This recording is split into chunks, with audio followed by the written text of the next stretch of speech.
simply because he was an elderly black man with a low-income. Luther Rowe was slapped straight across the face by Police Lieutenant Brent Rollins.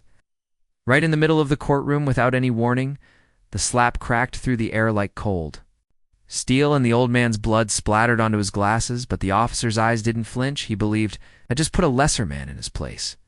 What he didn't know was that someone at the back of the room wasn't watching everything unfold. That someone was the old man's son, FBI agent Marcus.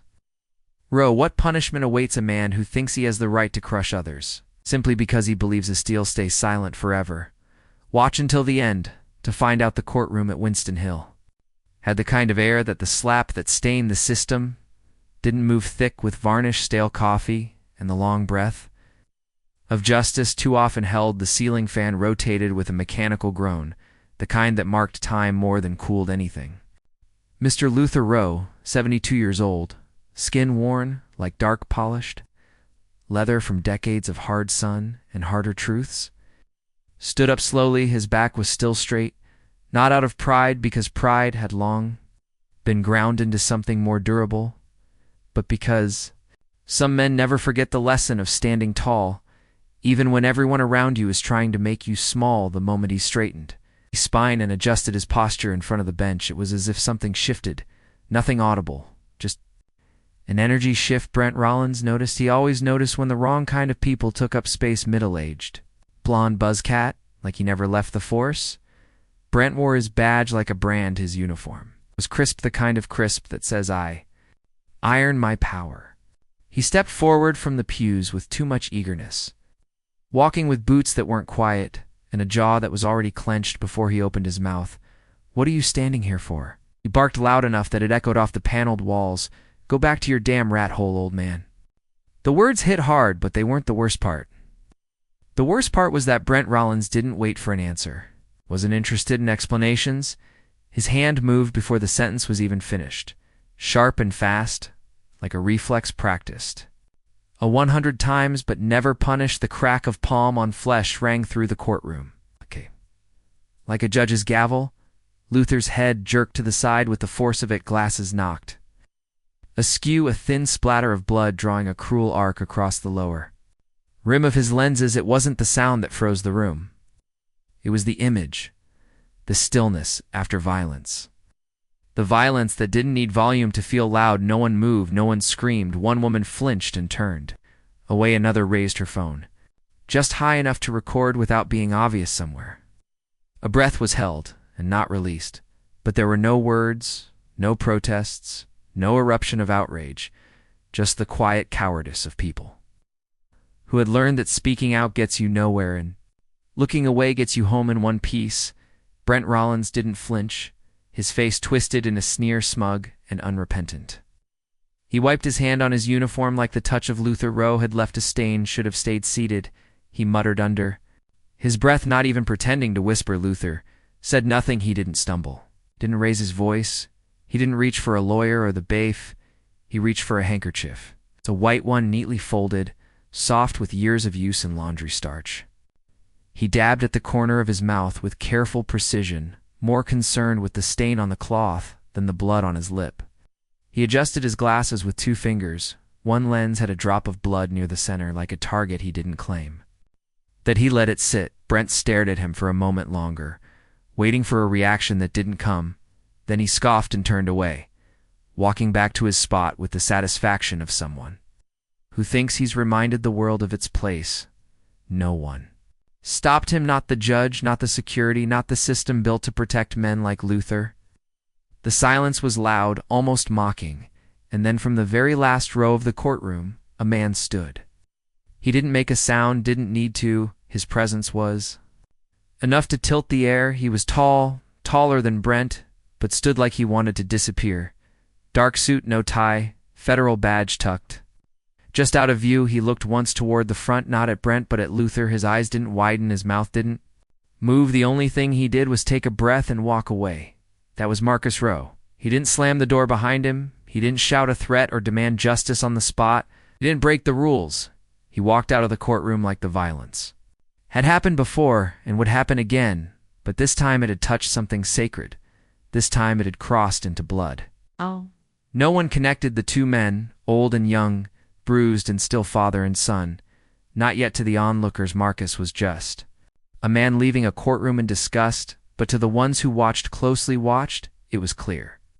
Something else had shifted outside the afternoon sun. Didn't care what happened inside, it spilled onto the courthouse. Steps like always, Marcus didn't pause to soak it in his shoes, hit the pavement in rhythm, every step controlled, deliberate. His jaw was tight, not with rage, but with calculation. The kind of tension that says nothing will be forgotten and everything will be remembered when the time is right. Inside the courtroom resumed, like nothing had happened.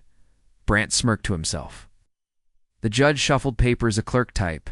Justice moved on as it always did, over the blood of those too tired or too alone to fight back. But blood on.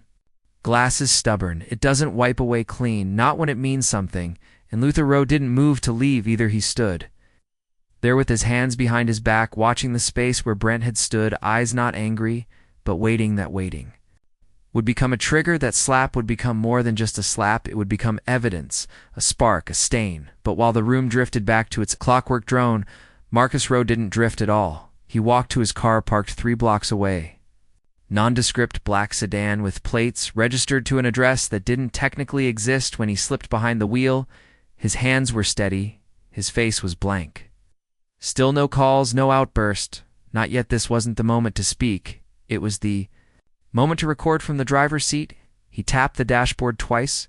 The screen lit up, running on a secure FBI channel that bypassed public servers. He entered his credentials without looking, then turned off the cabin lights so only the screen glowed. A private feed loaded from inside the courthouse. Internal camera footage from multiple angles. Not a single second had been scrubbed. Yet not a single hand had touched the servers to alter the narrative. He found the timestamp. The slap rewound. It watched it again. Angle 1, Brandt's hand, cutting sideways, the blur of motion impossible to misinterpret. Angle to Luther's head, snapping to the right glasses. Knocked askew, blood blooming from his lower lip. Angle 3, a close-up of Brent's expression just before the strike, something twisted, ugly, a flash of pleasure masquerading as righteousness.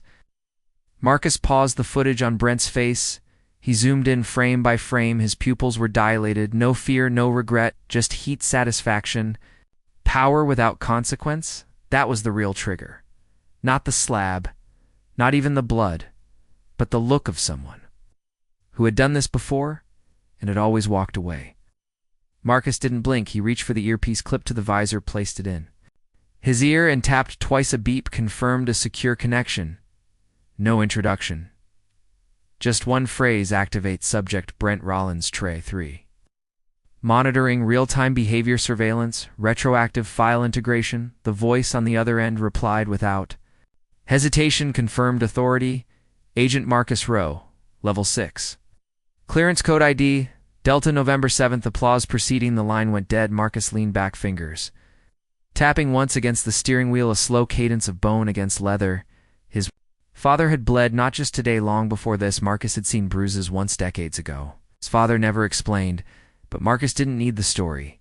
He knew the world too well. Brent Rollins wasn't the disease. He was a symptom, a swollen boil on a system that had grown used to covering its sores. And now the system had struck the wrong man in front of the wrong witness. Not the crowd, not the cameras.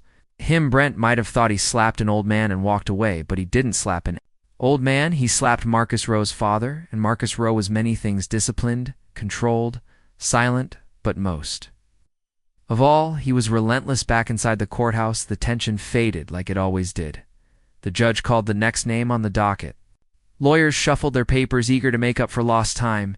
The air resumed its dull hum of bureaucracy. Brent Rollins smirked again, now back in his seat, arms folded, jaw tilted like a man convinced he'd won something no one else could see.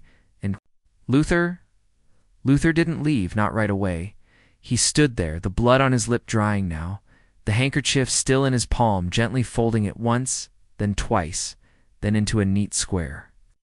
He placed it in his coat pocket, the same pocket where he used to keep church programs or notes to his wife before she passed.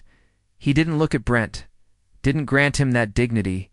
He looked at the judge, then slowly turned his eyes to the gallery, not at the people, but through them. He wasn't checking for support. He was checking for witnesses who watched, who did nothing, who turned away. No judgment, just memory. The only thing sharper than pain was memory. He walked out slowly, not like a man defeated, but like a man who had carried this weight before and had no illusions about how long it might last outside. Marcus watched his father descend the steps. He didn't step out of the car, didn't wave, didn't draw attention. He just watched then. Turned the key in the ignition and pulled away from the curb, already knowing what needed to happen next in his world. Consequences weren't about speed, they were about precision. Inside, Brent cracked his knuckles and chuckled under his breath. He had no idea he'd just triggered a federal blade, no idea the slap he'd thrown would echo farther than the courtroom, faster than social media, deeper than headlines, no idea that the blood on a pair of glasses would soon be under a microscope, held by the one person in this country who had the tools, the authority, and most dangerous of all, the personal reason to burn down everything Brent thought would protect him. The system didn't break today, but it blinked and Marcus Rowe had already begun. To open his eyes, the wheels of the system kept turning, but something beneath them had cracked as the door of the courtroom closed behind Luther Rowe. A silence still hung like smoke, thin, choking, and impossible to wave away. Brent Rollins, with a jaw clenched in self-satisfaction and eyes still carrying the echo of dominance, stood a moment longer than necessary, savoring his scene, but behind him the air had changed, not in volume, but in weight. Luther didn't chase the moment. He didn't turn to spit a word or raise a hand. Instead, he did something far more devastating. He acknowledged nothing. He merely nodded, a small gesture, but sharp as a blade, not to Brent, but to himself, to a code deeper than anger. The tilt of his chin was exact. Proud but not showy, he adjusted his collar with the precision of a man raised in decades where dignity to be pressed sharp like Sunday clothes and worn like armor. There was blood at the corner of his mouth, still it trailed from the lip too. The edge of his chin not in a streak, but a single focused drop. He unfolded the same handkerchief he had used before, white-worn, no frills, and dabbed the wound once, then again with calm purpose. His eyes never left Brent, and that stare, quiet, unmoved, still carried a weight Brent couldn't mock, but he tried. The cop snorted loud enough to reclaim attention, then turned his back with a grunt that wasn't quite a laugh. "You're lucky, old man," he hissed, not turning his head. "Lucky I didn't squeeze the damn trigger." The words dripped with venom, dressed in a tone halfway between warning and insult, the kind that only makes sense when spoken by a man used to power without consequence. His voice was sharp, metallic, designed to cut, but Luther gave no response.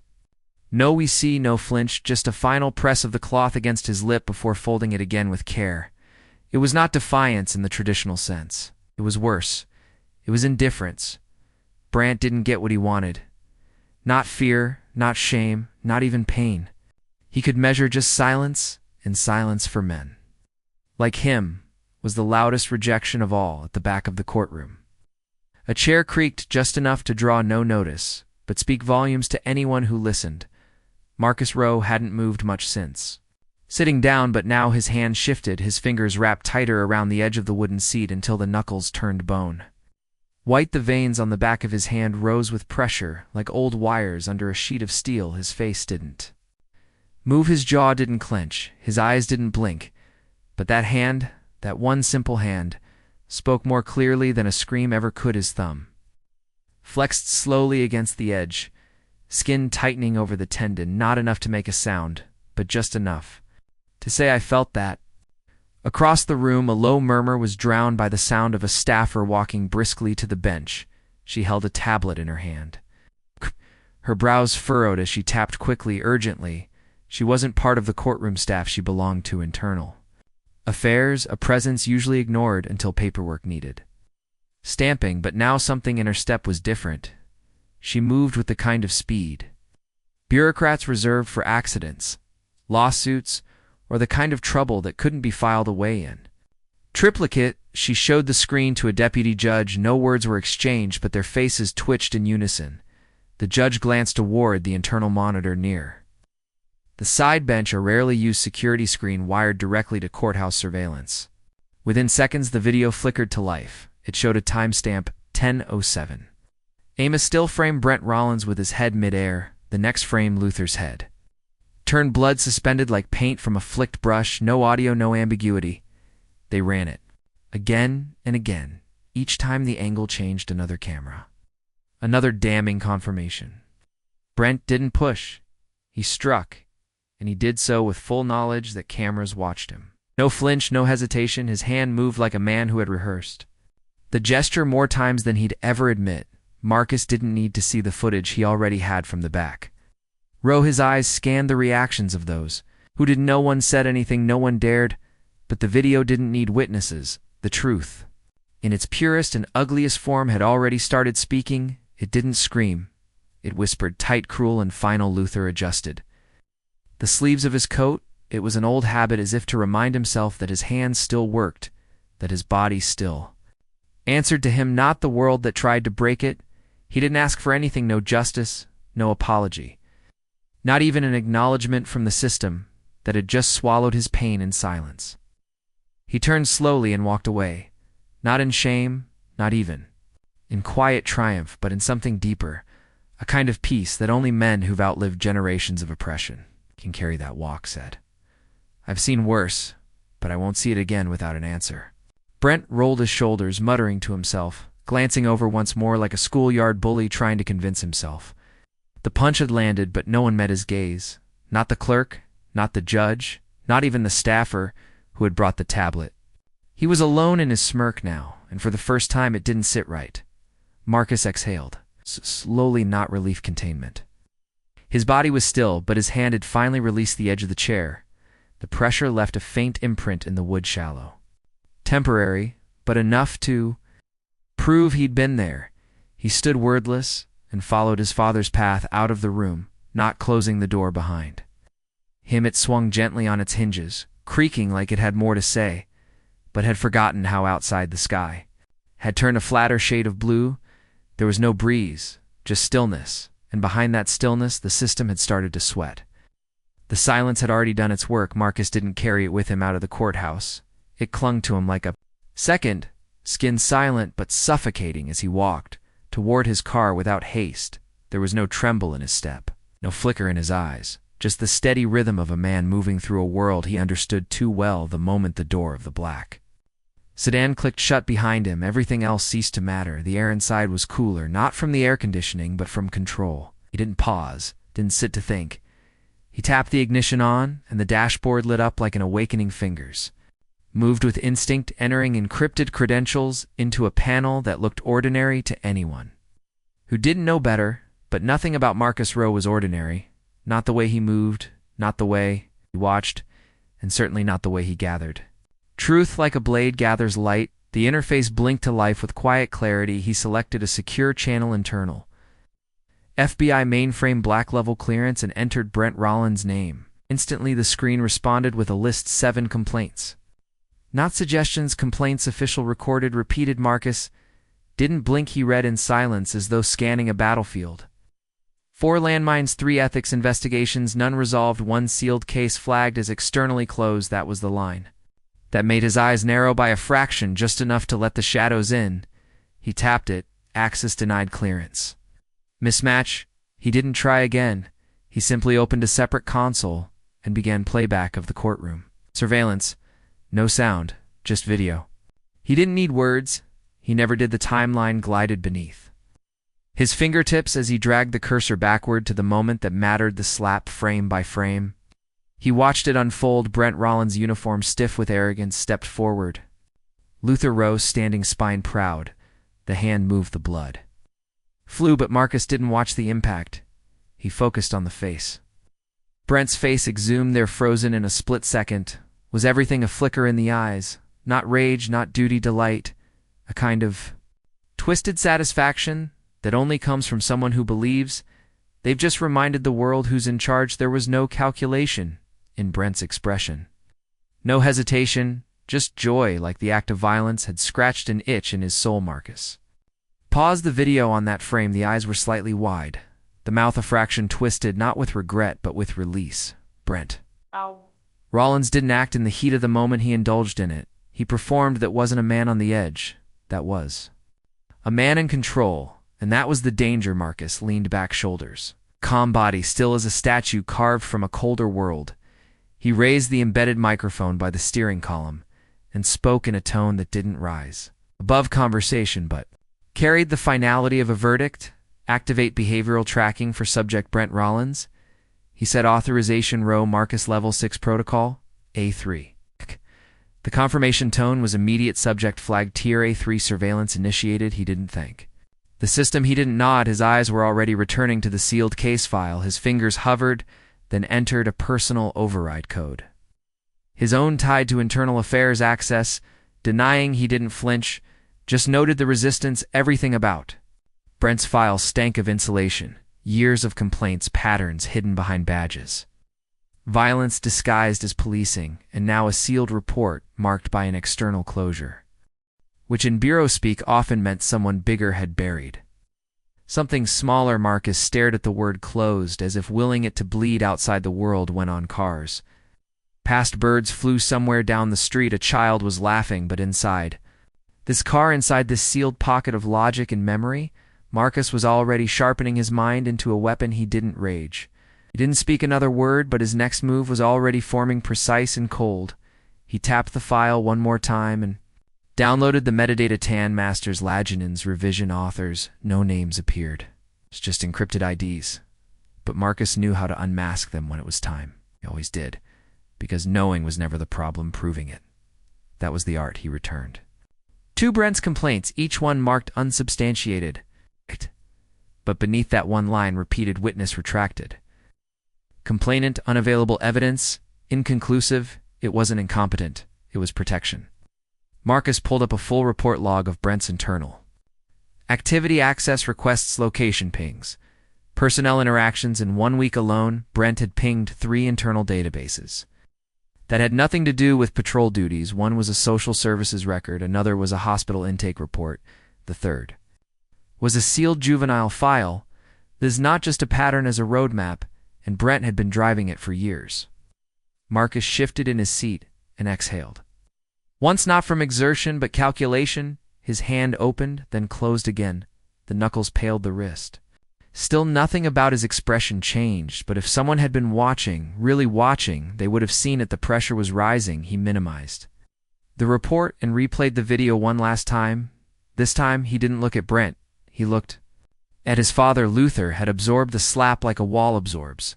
Impact, firm, unmoved, without giving anything back, and that stillness, that refusal to be broken, had ignited something in Marcus. Rant thought he'd put a man down. Instead, he'd activated the only man in the room who didn't need a badge to bring the roof down. Marcus closed the interface.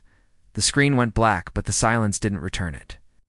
Had already changed into intent. He turned the key, not to leave, but to begin, and Brent Rollins, wherever he was at that moment, had no idea that the man he didn't look at in the courtroom was already watching him from angles. He couldn't see. Brent had believed he was safe, but Marcus Rowe was not a threat. He was a consequence. The hum of the engine faded as Marcus pulled into the narrow driveway of the old brick house. It was unremarkable. Like 100 others on the block, modest, worn, but dignified, the kind of place that didn't ask for attention, but it earned its place in the world. 1 year, one quiet act of endurance at a time. Porch light was off. No need for it. His father had always said a home doesn't need to shine. It just needs to hold. Marcus turned off the ignition and stepped into the silence. The air smelled faintly of dust, leather, and old wood, like a room where history was shelved but never forgotten. He didn't knock. He didn't need to. The door was unlocked the way it had always been for him, and no one else inside the house. Was dim, but not dark. The curtains were drawn, but a single lamp glowed in the corner, casting a warm light over the shelves. The old chessboard still set, my dame, and the photographs arranged with almost military precision. Luther was already seated at the small dining table, back straight, hands resting palm down, a stillness in him that felt almost ceremonial. He didn't look up. When Marcus entered, he didn't need to. The only sound was the slow creak of a drawer opening. Luther reached into the cabinet beside him and pulled out a photograph, aged corners. Curled edges faded but not torn. He held it without reverence, without trembling, just a steady hand used to carrying the weight of the past. In the photo, a younger version of him stood in the middle of a crowd, flanked by a black minister in a dark suit and a group of men and women holding handmade signs. 1967. The sidewalk was sun-bleached. The expressions were firm, eyes forward, mouths closed, peaceful protest, dangerous defiance. the kind of image that never made headlines but changed something. Underneath, Luther stared at it for a long second. Then he placed it on the table, not as a memory, but as evidence that wasn't the first slap, he said, voice low, even like a man recalling the weather, but it's the first one you've seen. Marcus stood across from him silent. His coat was still on. His hands were in his pockets. The weight in the room didn't come from volume, it came from knowing Luther didn't look up. He didn't need to. There was one outside a voting booth, another outside a church once by a cop who called me boy in front of your mother. His fingers hovered over the photograph but didn't touch it again, and I took them all the same way I took this one, not because I'm soft, but because I needed to stay on my feet. Marcus didn't speak. He didn't move his. Stillness wasn't passive. It was coiled. Luther finally looked at his son, eyes not watery with emotion, but sharp with clarity. You asked me once why I never fought back. He said it wasn't that I couldn't. I just knew who I was fighting. Marcus's jaw didn't clench, but something in his shoulder shifted like tension cracking beneath a stone facade. His eyes flicked once to the photograph, then to his father's hand resting near it. The skin was darker now, the veins raised, the fingers knotted with age, but the grip was still there, not tight, just ready. What do you want, Marcus? Asked. It sounded like a question. More like a condition. Luther didn't hesitate. Not revenge. He said closure. Marcus waited. Luther leaned forward slightly, elbows on the table, fingers clasped. This isn't about Brent Rollins. He's just a name. They come and go, uniforms change, but hands stay the same. I don't want a headline. I don't want an apology. I want it to stop. His voice never rose, not even a degree. I want you to make it stop. Marcus didn't nod, didn't blink. He just breathed once deeply, like something internal had aligned. Luther watched him carefully. I know what you can do, the old man said. I also know what it'll cost. There was no reply, no promise. Marcus simply reached out, picked up the photograph, and studied it, not as a son, not as an agent, as a ledger, a record. A claim left unpaid. The moment lingered, not because of what was said, but because of what wasn't. Luther stood and stepped. Away, slow, deliberate. I'm going to bed, he said. Don't stay too long in the past. That's where they want you, Marcus remained. Alone in the room, he held the photo for a beat longer, then folded it once carefully and slid it into his coat pocket, as if storing it not as memory but as mission. He didn't smile, he didn't mourn, he turned and left. The house like the man he had always been, but this time carrying something heavier than a badge. This time he wasn't just bearing witness, he was going to answer, and the silence behind him spoke louder than any permission. The silence in Marcus's apartment was thick, unbroken, pulsing like the hum of a machine just before it roars to life. His father's words still echoed beneath his skull, not revenge, resolution. It wasn't a plea, it was a directive, handed down like a legacy, forged in bruises and dignity. And so is night. Folded over DC, Marcus rose, sat before the flickering screen of his secure terminal. A single hand poised over the keyboard and opened the personnel file of Brent Rowland. The data unfolded like a wound, peeling back line after line of incidents are buried in bureaucratic smoke. 7 formal complaints filed under Brent's name. Each one a bullet point in a system designed to protect the man holding the gun rather than the one bleeding from its use. The cursor hovered over the first case.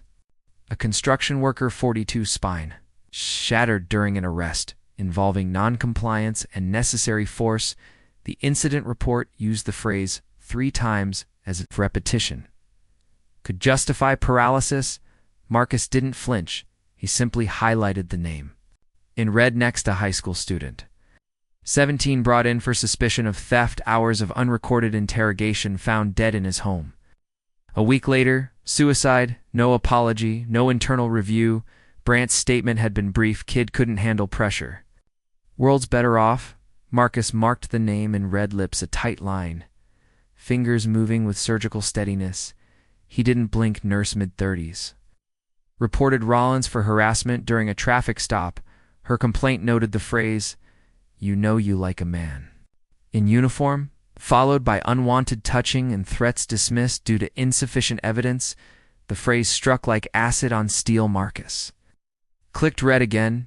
He moved on. A petty thief shot in the leg while running. The bullet tore through tissue leaving the man unable to walk without assistance for the rest of his life.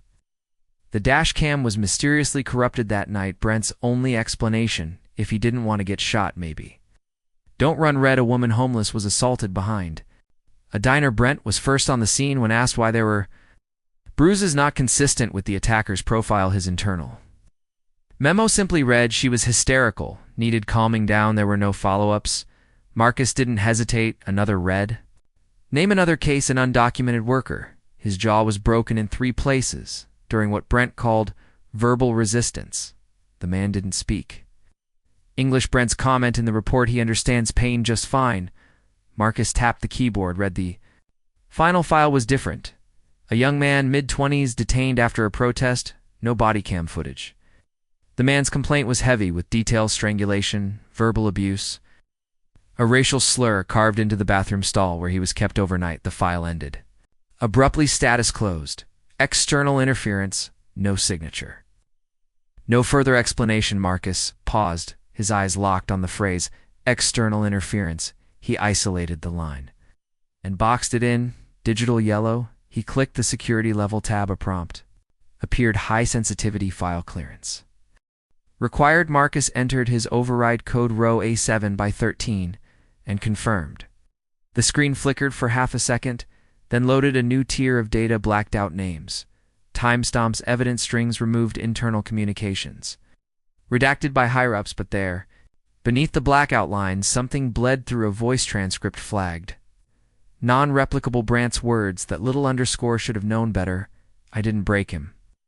I bent him till he snapped himself." The voice was unmistakable, cold, proud, like bruises spoken out loud. Marcus leaned back for a moment. The room felt colder, not from temperature, but from the pure mechanical weight of rot. These weren't outliers, they were a pattern. Brandt Rollins wasn't a mistake in the system. He was what the system allowed when no one paid attention, when fear spoke louder than facts, when brown bodies meant less than blue uniforms. Marcus' jaw flexed as he toggled back through the files, each red name a testimony of pain buried in administrative decay. He opened a secondary window, typed a command into the behavioral profiling matrix input. Rollins, Brandt 7, flags 3, ethical violations. 1 closed file with elevated sensitivity. Marcus added his notes pattern consistent with systemic cover behavior. The subject displays premeditated cruelty and an immunity complex recommending psychological deconstruction. He didn't use the word monster. Monsters weren't coddled by pensions, and protocol monsters didn't smile in badge photos. The system chimed softly. His command input had triggered a level to review. A new prompt flashed. "This action will notify the Oversight Division. Continue." Marcus confirmed across the screen. A small detail caught his eye. 10 secs. From Brent's personnel evaluations, every year, the same supervisor signed off. Each report contained a phrase, "Eerily consistent, good instincts asserted under pressure, maintains authority." Marcus copied the phrase, pasted it into a side file, and wrote beneath it, "They called it instinct. Victims called it survival." His fingers moved without hesitation. Every name he'd marked red was added to a single list. Not a manifesto, not a manifesto, not a threat, a ledger of pain, silenced voices, and one man who thought he was the storm itself. Brent Rollins didn't make mistakes, he made examples, and Marcus wasn't interested in philosophy or fury. He was interested in facts, and what those facts could do, and stacked high enough to smother a legacy built on bruises. A soft knock echoed at his door. Routine clearance check. He ignored it. He toggled one final tab. The systems AI assistant chirped, warning, cumulative severity index exceeds 5.4. Subject meets criteria for priority monitoring. The number glowed red. Marcus added one word beneath it. Escalate. As the screen dimmed to standby, Marcus didn't sigh, didn't crack his knuckles or stretch. Like the scene called for a release of tension, there was no release, not yet. His mind stayed locked on that last victim, the closed file, the external interference. Someone had stepped in, someone with weight, access, and intent. And Brent, the man who laughed while others bled, had been protected not in shadows but behind paperwork. Arca stood silently, not to rest, not to react, but to act. He didn't need applause. He needed proof, and this was just the beginning. The glow of the monitor still burned in Marcus's mind as he drove into the outer rim of Prince George's County, where the city faded into fractured silence and abandoned gas stations stood like ghost outposts of a world long gone. The sky was a dull gray, the kind of colorless ceiling that pressed down on everything beneath it. He didn't check the time, he didn't need to. This wasn't a meeting. It was a calculation, a risk measured in truths too dangerous to be archived. The location was specific. Well, gasway 13-mile marker, 274, an old fueling station swallowed by dust plywood. And weeds, no lights, no signs, just a faded neon open that flickered like it was trying to remember its purpose. Marcus pulled in without cutting the engine. His eyes scanned the perimeter. No cameras, no other vehicles. She'd picked the place well. She was already there, seated on the concrete step beside the vending machine that hadn't worked since the Obama administration. Her hoodie was pulled low, and she looked smaller than she had in the photo embedded in her old personnel file. Administrative Coordinator, Internal Affairs, name redacted post-resignation. But her eyes, when she looked up, were sharp. Not afraid, not defiant, just tired. Marcus exited the vehicle slowly, his steps deliberate. Weightless, no badge, showing no weapon drawn. They didn't shake hands. There was no need. You came alone. She said. Her voice was husky. Not from fear, but from disuse, like the truth that had gone too long unspoken. I always do. Marcus replied. He didn't smile. She nodded once, then reached into her coat and pulled out a small scratched USB drive wrapped in black tape. She didn't hold it out like an offering, more like a warning. This is the only copy, she said. I wiped my drive. I used a ghost fiend. I even smashed the original laptop if I get audited. I wasn't there. Marcus took the USB without touching her hand. You filed a complaint 3 years ago. They buried it, she said flatly. He laughed about it in the elevator the next day, said, ain't nobody coming for me. I'm the dog they let off the leash. Marcus didn't blink. He plugged the drive into a pocket reader on his phone and tapped to open the audio file. The sound was rough, distorted slightly by the poor acoustics of what sounded like a break room or locker area. Laugh came first, dry, smug, and unmistakable, then Brent's voice, sharp and slow, as if savoring each word like a brand being pressed into flesh. I just nudged him one kick. That weak ass folded like a lawn chair. If he died, that's on him. I don't kill people. I just remind them they ain't built for the world. There was a pause. In the audio then, another voice, a chuckle, maybe a colleague, but nothing intelligible. The recording cut off. Marcus ejected the drive, placed it in a sealed case, and looked back at the woman.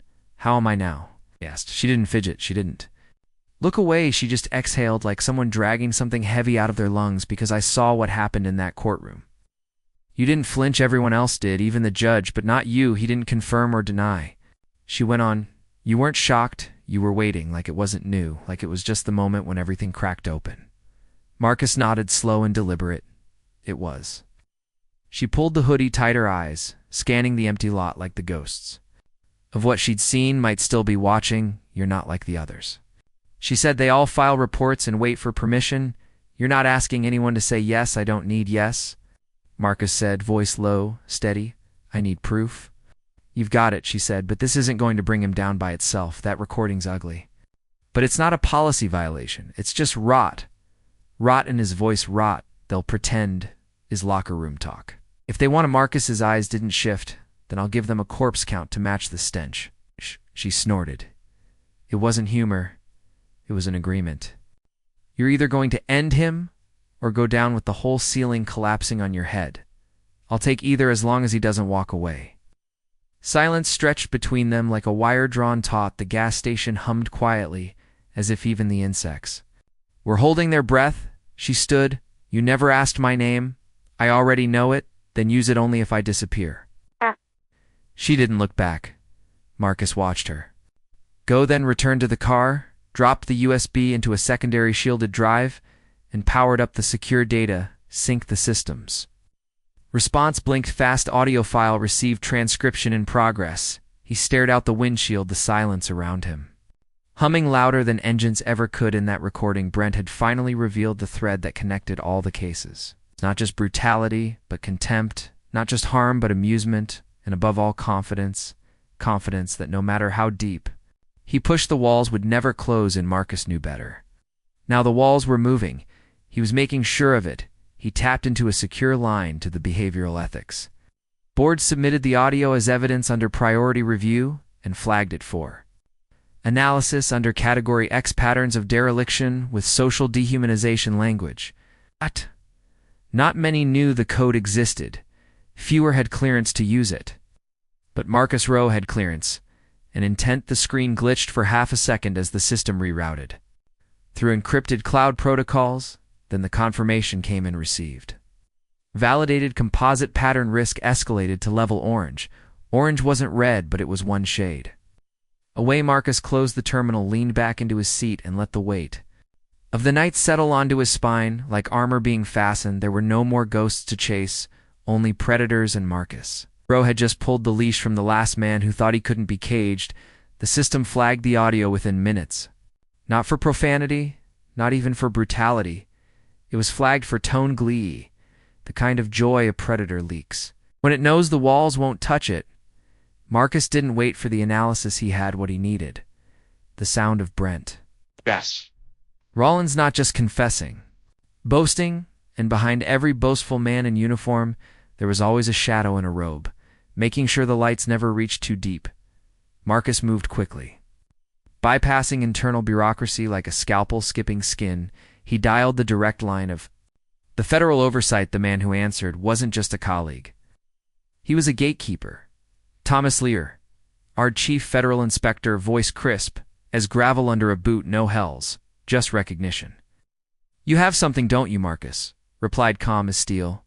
Before the cut, Brent Rollins and the judge who made him bulletproof lair didn't ask for an explanation. He rerouted a secure channel patched into the integrated surveillance log and granted Marcus elevated clearance to retrieve encrypted judicial contact records within 30 seconds. Marcus had it to call logs between Brent Rollins and Judge Edwin Reed, both made late at night, both lasting under a minute. One, just days before a misconduct complaint, was administratively retired. The other, 1 hour before the case file involving the protester with the carved stall was locked under a relevant evidence protocol. He ran voice match queries against known samples. The metadata returned near perfect. Alignment reads voice verified in 6 syllables on a judicial voicemail. The contact number was marked personal. Marcus didn't need more, but he wanted precision, so he sent Lair the audio file. Brent again, full of spite and acid in that same smirk-drenched cadence. "Reed always covers for me. I drop names, he drops hammers. That's our game." The silence on the line with Lear was telling. No hesitation.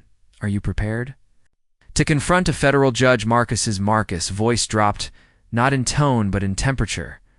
"I'm prepared to remove the rotten beam holding up the facade." The meeting was arranged within 2 hours. No press, no subpoenas, no headlines, just one room, soundproofed.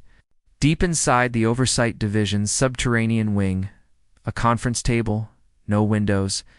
One door. Judge Edwin Reed arrived exactly on time, wearing a suit that cost more than a year of rent in Southeast. A DC tie knotted so tight it could have held his alibi together. His eyes were the kind of gray that tried to convince you they'd seen everything and forgotten nothing. He walked in with the gait of a man who'd silence more voices than he could count. Marcus didn't stand.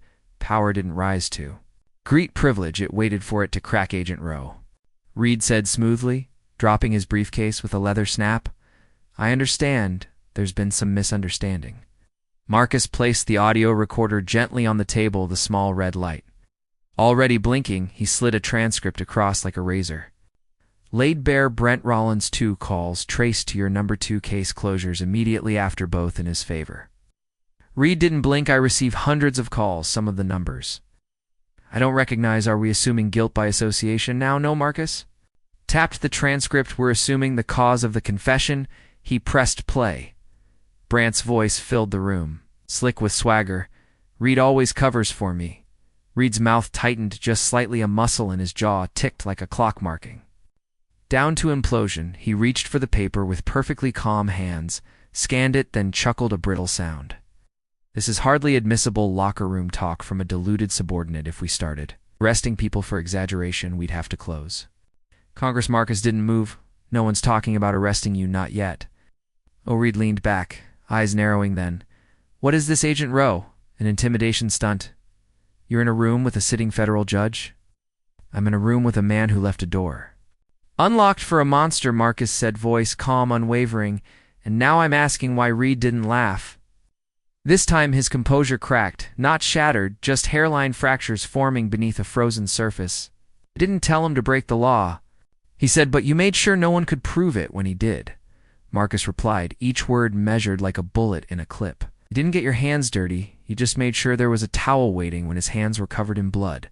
It stood, the color draining slightly from his face, not fear, rage held on a leash. You don't know how this works, Rowe. People like Rollins are necessary men who aren't afraid to do the hard things. Marcus stood to, cutting through the air like a blade. Finally, unshathed hard things don't include crushing spines. Silencing victims or laughing over corpses, that's not courage, that's rot, and you made space for it to grow. The judge's face turned pale, then pink, then white again, an entire spectrum of exposure in under 10 seconds. He opened his mouth, but the words didn't come, not right away, not coherently. I never signed anything, no direct orders, nothing that can tie you. Gave him belief. Marcus interrupted, and that was more dangerous than permission. For a moment the room held its breath. The blinking recorder light cast a soft infernal glow on the table. Reed's hands trembled just slightly as he picked up his briefcase. His voice, when he spoke again, had lost the velvet. All that remained was chalk. You'll regret this, Agent Rowe. Men like you burn bright, but you don't last. Marcus didn't blink. Men like me don't need to last. We just need to burn long enough to reveal what's crawling underneath. Reed left. His steps were fast but not hurried, controlled but not calm, the kind of walk a man took when he knew the spotlight was behind him and the shadow was catching up. When the door clicked shut, Lurd stepped out from the observation room. We've got him. Marcus didn't nod. He just turned off the recorder, stood, and walked out. No celebration, no vindication. Just the cold clarity of progress. The network wasn't just Brent, it was everyone who looked the other way, who shook hands behind closed doors, who called monsters useful because they bled for the right side of the badge. Reed was one of many, but now he was the first to crack, and Marcus had only just begun. The door to power doesn't always creep, sometimes clicks, quiet, deliberate, final. As Marcus left the oversight chamber, the last words Judge Reed had choked out still hovered like static. You'll regret this. He didn't. Not for a second. The network had shown its seams, and now it was time to pull the thread. He stepped into the Federal Criminal Prosecution Office. Without announcement, no press, no ceremony, just a sealed case file in his left hand and a blood-stamped legacy burning in the other. The receptionist at the front recognized his badge, but it wasn't the metal she reacted to. It was the look. A man passed every moral checkpoint, moving only with purpose. The assistant DA greeted him within minutes. A woman whose eyes had read more sealed testimonies than newspaper headlines. You came fast, she said. I move when the system stalls. He placed the case file on her desk, each page already indexed, logged, and signed. Audio recordings, phone logs, suppressed complaints, judicial interference, a digital index drive containing every red-marked name. He had filed evidence, not stories. She scanned the cover sheet. Brent Rollins, 12-year decorated officer. 7 complaints to deaths, 1 protector. This is going federal, she asked. Marcus nodded. He's not a local problem. He's a systemic one. The assistant DA didn't argue. She read the headers of each page like reading a sentence in motion. Her brow furrowed once, then twice, then smoothed, not from surprise, but from calculation. She reached for the terminal input his agent ID ran it against the federal motion queue and said, only it's going to require level 1 clearance to push this through. I have it. Marcus replied, already producing the digital clearance token. His face remained passive, his body still like a statue wired to explode only when the trigger was judged. The system verified him in under 7 seconds. A green light pulsed on the console. The request is eligible for priority federal prosecution. The assistant DA pulled up the template for a Title 18 violation, abuse of authority, under federal color of law. The charges nested within it carried more than jail time. They rewrote reputations. She didn't type, she led him. Marcus sat down and putting each clause manually: aggravated use of force, coercion of testimony, evidence suppression, complicity by the judiciary each line, typed clean, surgical, and unflinching like a report written not in ink but in scar tissue, the system prompted as an arrest warrant. He didn't hesitate the room, though. Climate-controlled suddenly felt colder. Marcus entered the final command authorized by badge number and watched as the system generated the document in real time. Brent Rollins's name appeared in bold followed by the line to be taken into federal custody without notification to local precinct high-risk profile. Number warning required. The assistant DA handed him the warrant. Her fingers brushed his for half a second. You're signing the fall of someone the system's been protecting for over a decade. Marcus took the pen. His grip didn't waver. His voice didn't shake. I've been ready since. The moment he called my father garbage, the signature landed like a bullet, not loud but irreversible ink against paper, a system against the abuser, legacy against rot. One of his colleagues entered the office. Just as the seal was affixed, he was young, sharp, and still had idealism in his walk. You doing this? He asked. Eyes wide. Marcus stood, held up the document. Eyes calm as a loaded trigger. This isn't a choice, it's overdue. You're going after a cop, a white cop with federal teeth. I'm going after a man who thought pain was his currency. Marcus said, I'm just making the transaction official. No one clapped, no one offered a salute. There was no music swelling in the background. Just silence and the hum of legal machinery shifting into gear. Marcus turned and left with the warrant. In hand, his steps echoed down the marble hallway like a countdown in reverse, the kind that didn't end in a bang, but in a door knocked down before sunrise in somewhere Brent. Ow. Rollins kept walking the streets, smug and shielded, never suspecting that the paper trail he'd pissed on was now the rope tightening around his career, his shield, his mouth. Marcus didn't need thunder, he had the law, and it had just grown teeth. The signature had barely dried on the federal arrest warrant when the real detonation happened, not in a courtroom, not in a press release, but online, where control was a myth and exposure moved faster than law. The clip wasn't new, but the context had changed it. Surfaced first on Reddit, uploaded by someone sitting in the back row of the Winston Hill courtroom frame, shaky but clear enough Brent. Rollins, towering in uniform, reaching out with contempt carved into every wrinkle of his sneer. Delivering a slap that echoed louder than any gavel ever had, the victim a 72-year-old black man with blood dripping from the bridge of his nose onto silver frame glasses. That image, visceral, unblinking, was the matchstick. The fire didn't wait. Within hours, the clip jumped from subreddit threads into TikTok edits laced with audio clips of protest anthems, sharp jump cuts, and angry overlays. The slap was slowed, looped, and cut with headlines about excessive force and systemic protection. Twitter erupted next. The hashtag trended not slowly, but like a punch through glass. You slapped the wrong man. It wasn't just a phrase, it was an indictment.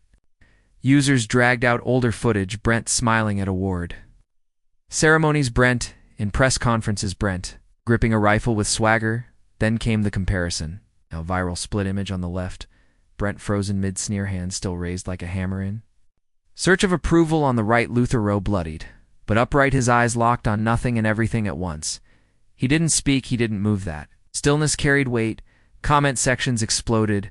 Anger came first, raw, unfiltered, global, but then came something colder, sharper, satire one. Meme paired Brent's image with the phrase serving and protecting his ego. Another showed Luther's face with the caption, he didn't flinch, but you should have. But it was one comment short, buried under thousands, that cut deepest. Reposted. Screenshotted, turned into merch. It read, he didn't scream, but his son could make the entire system scream back. 24 hours later, it had 5 million likes. Marcus wasn't tagged, he wasn't named, but the algorithm didn't care. Clips of him walking into federal buildings surfaced. Threads dissected his body language, his silence, the tension in his jaw. This guy moves like a storm is overdue. One tweet said, another you. No, he's dangerous because he hasn't said a single thing to the Pratt, and he didn't while social media spun like a storm. Marcus kept moving through federal channels like a guided missile, but even he couldn't ignore the shift. He didn't need to. Court attention. The slap had turned into a story, then into a symbol, and now into an avalanche. His inbox filled not with congratulations but with links. Reddit threads tracking Brent's public appearances, TikTok videos, splicing courtroom footage. With Kendrick Lamar tracks Instagram stories where teenagers reenacted the slap in reverse, giving Rollins a taste of poetic justice inside the FBI's internal systems. A monitor kept tabs on viral sentiment. Rollins' name triggered 70,000 mentions. In under 18 hours, sentiment analysis, 92% negative, 5% neutral, 3%. Vaguely unhinged, the hashtag was now the top global trend. Congressional aides were whispering. DD offices were drafting statements. Internal Affairs reopened to files they had shelved. Months ago, not from duty, from pressure, Brent didn't post a thing. His accounts went dark, but silence didn't help. His face had become the meme. The monster, the lesson people were finding. Old clips of him mocking suspects, zooming into his eyes, finding arrogance in every blink. They weren't wrong. He looked like a man who believed the rules were jokes. He never had to laugh at. Some defenders tried thin blue line blogs attempted a spin, calling the footage incomplete and saying context was missing. But screenshots flooded and witnesses posted first-hand accounts. I was there once, said I saw the blood before. I saw anyone move. Marcus, when briefed, didn't comment. He read everything, not out of vanity, but out of obligation. Every post was proof not that Brent was guilty. He already knew that, but that people had seen, and they weren't unseeing this time. He watched the meme slowly morph from Brent versus Luther to something broader. A photo of a gavel with a crack through it, a police badge, was half melted. One post showed a chessboard, all white pieces shattered, only one black king left standing. The caption check. That night, a CNN panel debated the clip. One anchor called it a cultural turning point. Another called it a digital linchpin for institutional scrutiny. Marcus didn't watch. He sat in his apartment, reading deposition summaries, prepping the next stage. But outside his building, someone had chalked the hashtag on the sidewalk. Not sprayed, not screamed. Chalked, quiet, impermanent, yet undeniable. He slapped the wrong man. He looked at it only once, then stepped over it, not out of disrespect, but momentum. He wasn't done before the first wind blows. The sidewalk still bore the chalked message, you slapped the wrong man, when Brent Rollins stepped in front of the podium. Eyes defiant, jaw clenched so hard it looked like a mask forged in fury. The press conference wasn't scheduled, it wasn't authorized, but rage rarely waits for permission. His badge still gleamed under the sunlight. His tie was too tight. His tone was venom wrapped in a flag. This isn't about justice, barked. This is a coordinated campaign against law enforcement, against white officers doing their job. Cameras clicked. Reporters blinked. One of them raised a hand for clarification. But Brent didn't pause. His voice sharpened, each word a dagger of self-preservation. This isn't about misconduct. It's about targeting. I'm not the story here. Scapegoat in the back, someone murmured. You slapped a 72-year-old man. Brant heard it. He didn't flinch. He leaned into the mic. You weren't in that courtroom. You didn't see the threat in his eyes. There it was, the spin, the infection, the reflex of every cornered abuser who mistakes their decay for a war they didn't start elsewhere. Marcus Rowe stood behind the tinted glass of the Bureau's media control wing, watching the live stream in silence. A junior agent beside him asked, "Should we respond?" Marcus said nothing. His stillness wasn't absence, it was precision. He watched Brent twist the narrative like a snake eating its tail. He knew what came next, and he didn't need a microphone to make it happen. As the conference ended in a scatter of confused reporters and tightened jaws, a new tremor shook the foundation. Not from words, but from a leak. CNN's evening broadcast opened with a red banner break. Bleak federal email suggests imminent FBI action against Rollins. The screen split on one side. Brent's press conference footage frozen mid-sentence on the other. Hand a screenshot of a secured internal email chain highlighted in yellow. FBI will move in on Brent Rollins. Pred on federal scope, no postponement. The internet convulsed. Threads spawned hashtags. Renewed commentators speculated. Analysts dissected. The phrase "no postponement," like it held divine power on TikTok users, dropped remixes with countdown clocks. They're coming at dawn became the new rally cry inside his home. Brent saw the broadcast, not delayed, live. He stared at the screen, unmoving, then slowly reached for his phone. His finger hovered above the dial pad. There was no one left to call. Reed had vanished. His lawyer had gone dark. Department didn't return his last 3 messages. He opened Twitter, saw his name trending beside The words systemic brutality, then closed the app without blinking a second later. The device flew across the room, shattering against the far wall like it had just absorbed. Every lie he'd ever told, silent swallowed the room. He stood for a moment, chest heaving, alone in a house where every object felt like an accusation. The framed commendations on his wall looked smaller now, the blue line flag above. His liquor cabinet hung limp, dust gathering at its edge. He reached for a bottle, twisted the cap with a shake in his hand, and he hadn't earned it through age. The bourbon hit fast to fast. His reflection in the glass door stuttered, then settled. Not a hero, not a symbol, just a man whose time had finally caught up on the table before him sat the document, printed in federal red, stamped with the words, "Federal summons, non-deferrable, immediate compliance required." He hadn't opened it. He didn't need to. The envelope screamed louder than any knock. He poured again, hands looser now, mouth bitter with metal and defeat for the first time in a long time. Brent didn't have a response ready. The uniform was in the closet, the gun was in a drawer, but neither could answer for what was coming. He looked out the window. The sky was dimming, still, too still. Not a breeze, not a bird, just the air holding its breath. Tomorrow wasn't theoretical anymore. It had a time, a name, a face, and that face wasn't his.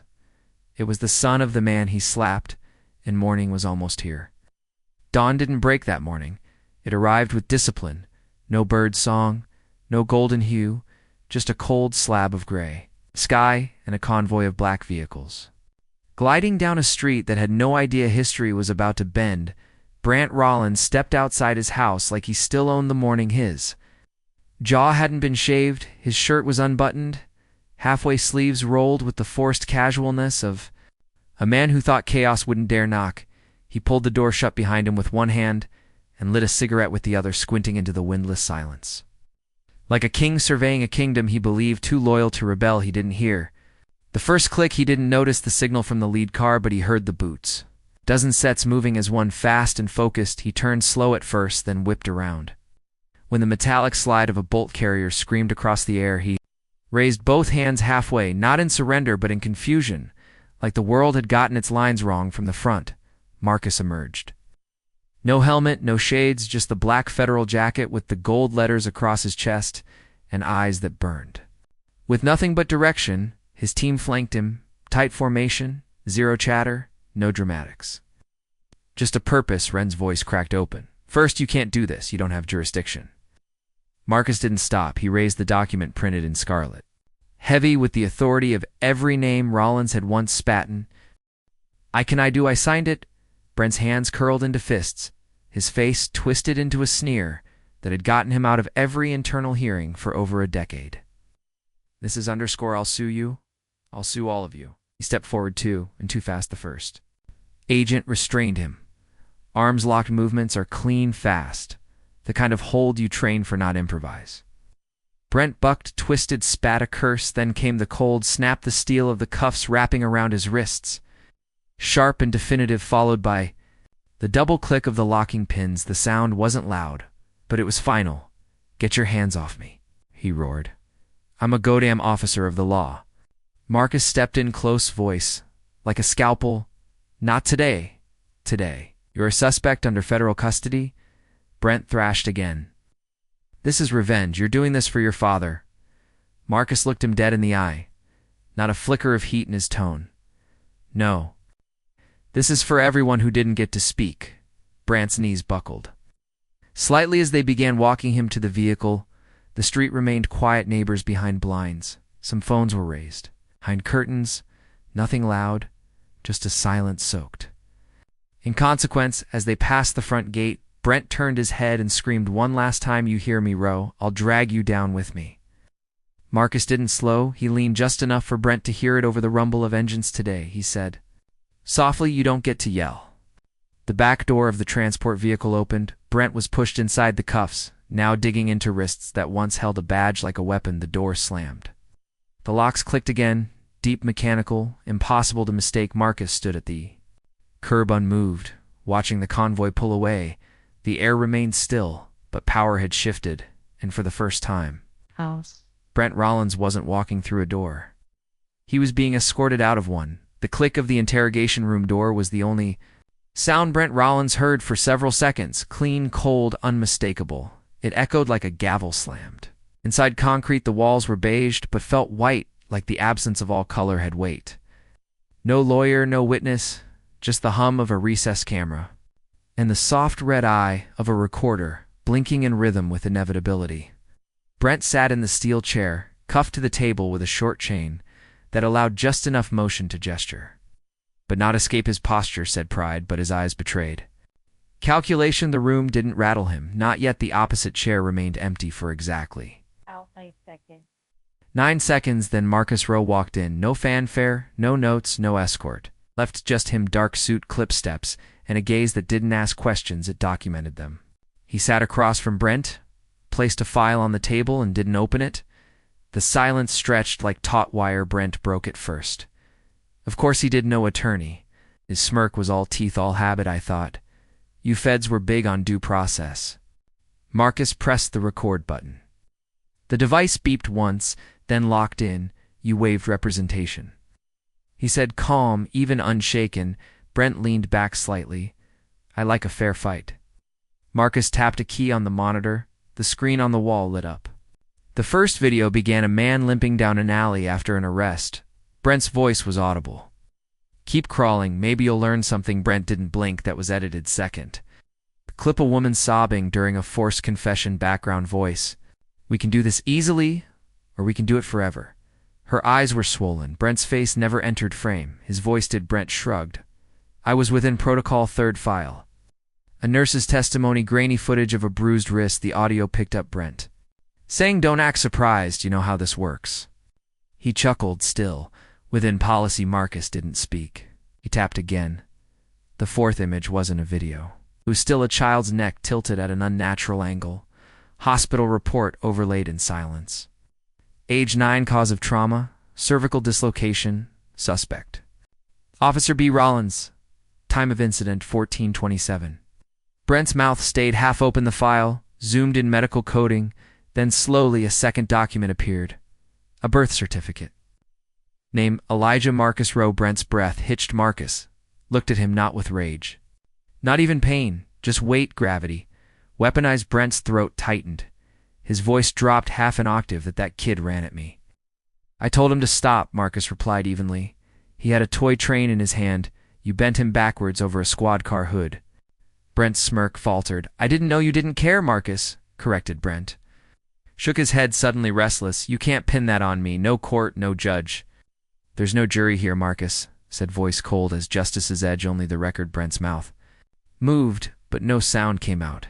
His hands flexed against the cuffs, metal scraping the table in weak defiance. You're lying. He hissed. Marcus tapped the screen again. A scanned drawing appeared. Crayons on paper, crooked lines, but clear enough a figure. In blue, larger than the rest, looming next to it, a stick figure with glasses and a cane, a child's scrawl, Ada. Beneath it read, Don't let them hurt Grandpa. Brent stared at it, at the child's name, at the reality of what the badge had become. You did that? Marcus said softly, and you laughed about it in a locker room. Brent stood suddenly, chair scraping harshly against the floor, arms jerking against the cuffs. This isn't how this works. You don't get to be the judge. Marcus stood too calmly, precisely not to match anger, but to overpower it by restraint. I'm not the judge, he said. I'm the consequence. The room didn't shake, but Brent did behind the glass, unseen. Agents watched in silence. No notes, no talking, just the unraveling of a man who'd spent his life convinced no door would ever close behind him, but this one had, and Marcus Rowe held the key. The silence inside the holding cell wasn't peaceful. It was surgical, the kind that slices past pride and peels away anything that once resembled control. Brent Rollins sat on the metal bench, jaw locked, hands resting on his knees, eyes trained on nothing. His uniform was gone, his watch, his belt, even the boots he'd once stomped through lives with. Gone. What remained was a status-suit, gray, loose around the shoulders and tight at the throat outside the bars. The world had erupted. Every news outlet within broadcast range led with the same headline: Cop who slapped elderly black man, now center of 12. Human rights complaints beneath it, a still frame from the courtroom footage, his hand mid-swing, his face a freeze frame of unchecked power. It was everywhere. CNN, MSNBC, local talk shows, even international outlets, no commentary softened the facts. No host dared play devil's advocate, the image said enough. Then came the video someone, an internal leak, maybe a former colleague, had uploaded. Raw footage from an old body cam archive. It showed Brent pushing a man during a nighttime arrest. The man stumbled, struck his head on a curb, and fell limp. Brent stood over him and laughed. Not a nervous chuckle, not a defensive smirk. A full, uninhibited laugh, the kind that echoes even when the clip ends. Social media detonated again. Hashtags morphed.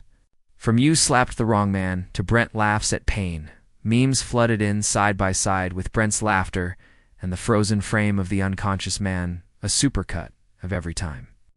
Brent mocked a suspect, looped over trap beats, and dubbed the sound. Of rot inside the holding facility, Brent's hands clenched and unclenched. He'd seen the clips. The guards hadn't said anything, but their glances had changed. No longer wary, just disgusted. He picked up the phone mounted to the wall of the holding cell and punched in a number he knew by heart. It rang once, twice, then connected. A male voice answered. Familiar, polished. "It's me," Brand said, voice low, but firm. "You've seen what's going on." "Yes," the voice replied, flat. "I need you to file injunctions, block everything, motion to suppress, flip the public narrative. You know how this works." Silence. Then calmly the voice responded, "I'm not representing you." Brent blinked, confused. "What I said?" The voice repeated, tone like a legal brief being shredded. "I don't represent trash," for the first time. Since the metal door had shut, Brent's body shifted. He stood fully upright, spine stiff, as if posture alone could bring the world back into orbit. "You've been my lawyer for 10 years? And that was my mistake." Brant hissed into the phone, voice slicing like broken glass. "You think I'll go down alone? I don't care who drowns with you, but I'm not handing you." A life jacket clicked, the line went dead. He stood motionless for several seconds. Phone still in hand, the dial tone screaming into his ear like a judgment no judge had issued. Yet his other hand shook, not from fear but from something worse, realization. The mask had cracked, not on camera, not on paper, but in silence. There would be no deals, no clean exits. The shield he wore wasn't a badge anymore. It was an artifact, a relic of arrogance wrapped in bureaucracy, and the world had stopped worshipping it. The door to his cell buzzed once a guard opened it, but didn't look at him, just tossed in a folded jumpsuit. "You've been reassigned media pressure. They want you out of public sight." Brent didn't respond. He just stared at the gray cloth in his hand, not a uniform, not even a disguise, just fabric, like everyone else. And for the first time in his career, Brent Rollins had no costume left, only the face of a man who believed he was untouchable until the system decided it was done lying for him. The gavel fell, the first trial. All eyes on the silent old man with a metallic crack slicing through murmurs. Like a cleaver through silk, Brent Rollins sat in the defendant's chair, eyes sunken, jaw tight, the county-issued suit hanging off his frame like borrowed skin. His cuffed hands twitched slightly, almost imperceptibly. The courtroom air was too still. The kind that builds pressure just before it caves in. The judge called the next witness. There was no music, no announcement, just a name, Luther Amos Rose. Silence. Then the doors opened and the courtroom rose, not in obedience, in reverence. Luther stepped in with the grace of a man who had carried the weight of quiet battles for decades. No cane, no hand on his back, just presence. His posture wasn't defiant. It was intact. Time had bent him but not broken him. The scars didn't show on his skin, but they pulsed beneath it like old drums, quiet but unforgotten. Every eye turned, even the cameras still, even the dust in the light seemed to hesitate. Midair, Brant's voice cracked through the silence like a whip. "That's him," he snarled, half standing, venom bleeding through panic. "That old bastard, he's the reason I'm here." His voice echoed too loudly, too fast, too raw. And it landed wrong. Not like thunder, more like a child slamming a door and calling it war. Marcus rose from his seat. No gesture, no pause, just words, clear, unshaken. Edged with something colder than steel. "No," he said. "He's the reason I still believe in law." The room didn't erupt.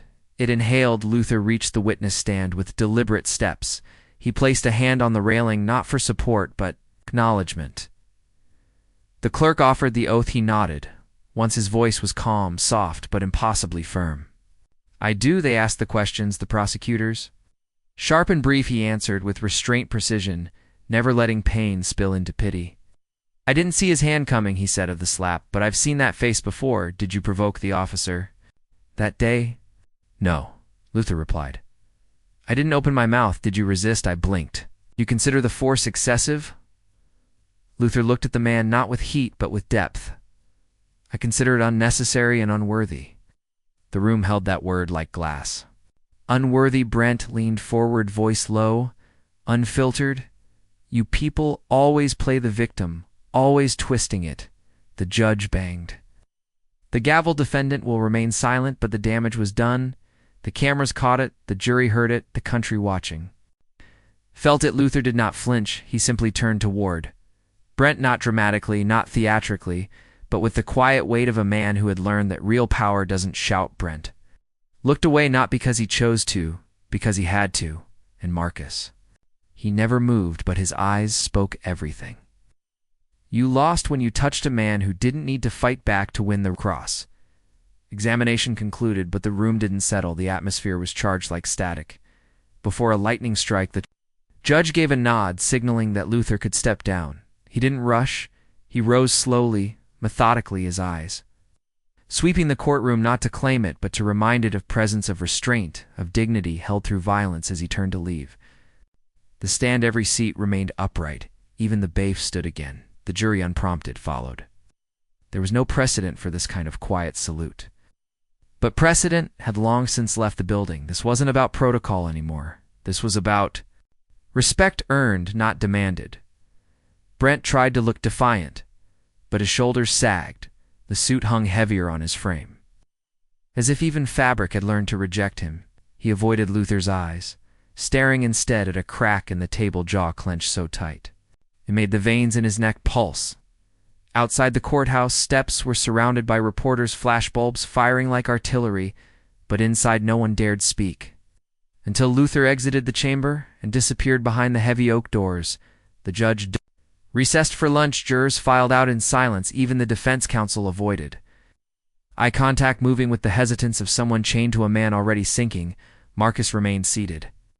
He didn't follow his father. He didn't approach Brent. He simply sat, spine straight, fingers laced, watching Brent, unable to resist. "Looked over you. Proud of that, old man?" he muttered. "You think that performance changes anything?" Marcus didn't reply. He stood slowly, adjusted his jacket, then walked toward the exit, only stopping once he passed Brent's table. He didn't look down. He didn't lean in. He just said evenly, "That man taught me what silence can mean and what violence should never be." Then he walked away. Brent gritted his teeth until his jaw throbbed. He wanted to shout, wanted to throw the table, the chair, and the chains around his wrists, but there was nothing left to destroy except himself, and even that wasn't his to control anymore. The afternoon session resumed with procedural witnesses, analysts, and forensic breakdowns, but the echo of Luther's testimony lingered in the air like smoke, clinging to every breath. Every word spoken afterward, reducing everything else to static. By the end of the day, the court adjourned. As the crowd filed out, one reporter whispered to another, "No need to wait for the verdict. The moment already happened." And she wasn't wrong. The trial would continue. Testimonies, exhibits, rulings, arguments, they all still mattered, but what had taken place in that room in those few minutes with an old man who refused to bend under insult had shifted the balance. It wasn't just that Luther had spoken, it was that he had spoken exactly enough. As Marcus walked toward the exit of the building that day, his phone buzzed. Once a message from the bureau: "Tomorrow's schedule holds witness prep confirmed. Pressure on Brent's legal team is mounting. Internal Affairs is requesting early access to evidence. Transcripts." He locked the screen, didn't reply. Some days were made for action. This one had been made for truth, and truth delivered in silence. Shaped by restraint and armored by dignity, had never looked so devastating. It began the fracture of a man who thought he couldn't be touched under the lights. Too bright, too hot, too unforgiving. Brent Rollins sat at the witness table like a man rehearsing invincibility, but his skin betrayed him. The sweat came early, not from heat but from exposure. Cameras were locked on him. The trial had shifted into open broadcast. Every word would echo into living rooms, boardrooms, and classrooms. There would be no redacting the truth now. The prosecutor began with composure, but Marcus had designed the outline. Each question was a cut not deep enough to end, but precise enough to bleed. Brandt's answers started strong, short, firm, but beneath each syllable desperation pulsed like a drum. Did you use excessive force on March 17th? No. Then explain this body. Cam footage, the screen behind them flickered to life. Brent is on patrol, a suspect in cuffs, a boot pressing down. Just a second too long, the groan, the laugh, Brent's voice. He deserved a little reminder. The jury flinched. Brent blinked. Ah, that's edited. Marcus, seated near the prosecution, didn't speak. He didn't need to. The data did it for him.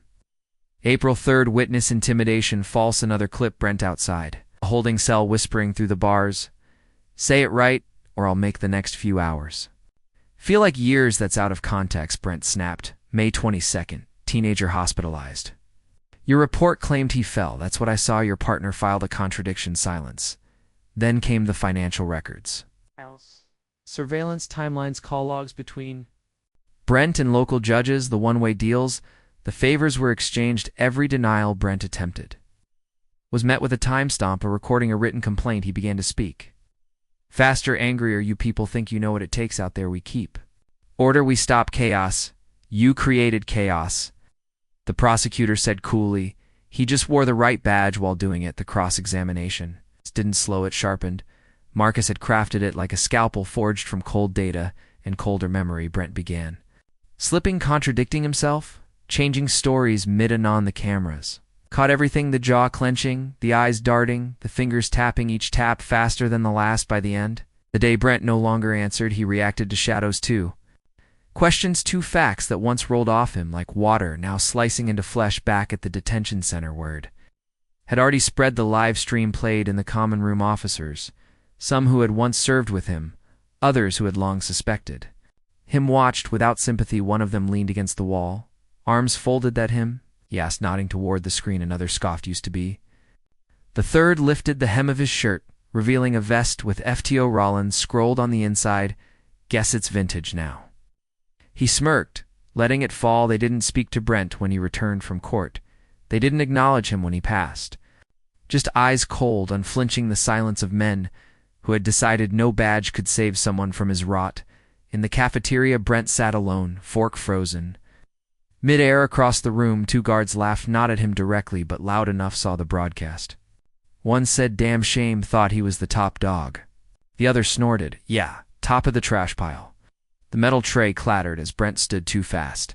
No one flinched, no one rose. The guards didn't even turn. The uniform he wore wasn't cloth anymore. It was history unraveling, thread by thread. And Marcus, he didn't need to be there. His work was in motion, the system. Brant had once bent, had started snapping back, and it was using his weight to crush him. Later that night, Brant sat in his cell with the fluorescent lights humming above, like they too judged him. He hadn't touched his dinner. The tray remained on the floor where he'd kicked it earlier, its contents scattered like the pieces of his last defense. The walls felt closer now, not just in space, but in memory. He replayed the courtroom footage in his head, the prosecutor's questions, Marcus's stillness.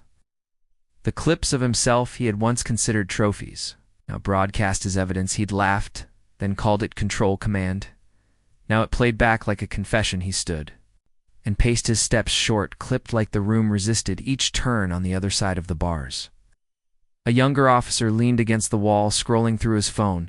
Brant approached, stopped just shy of the barrier. You work this wing? He asked, voice low. The officer didn't look up. Until my shift ends, Brent swallowed. I trained guys like you, yeah, the officer said, eyes still on the screen. That's what they said about dinosaurs too. The words hit harder than a shove. Brent turned back into his cell, gripping the edges of the metal sink until his knuckles palled.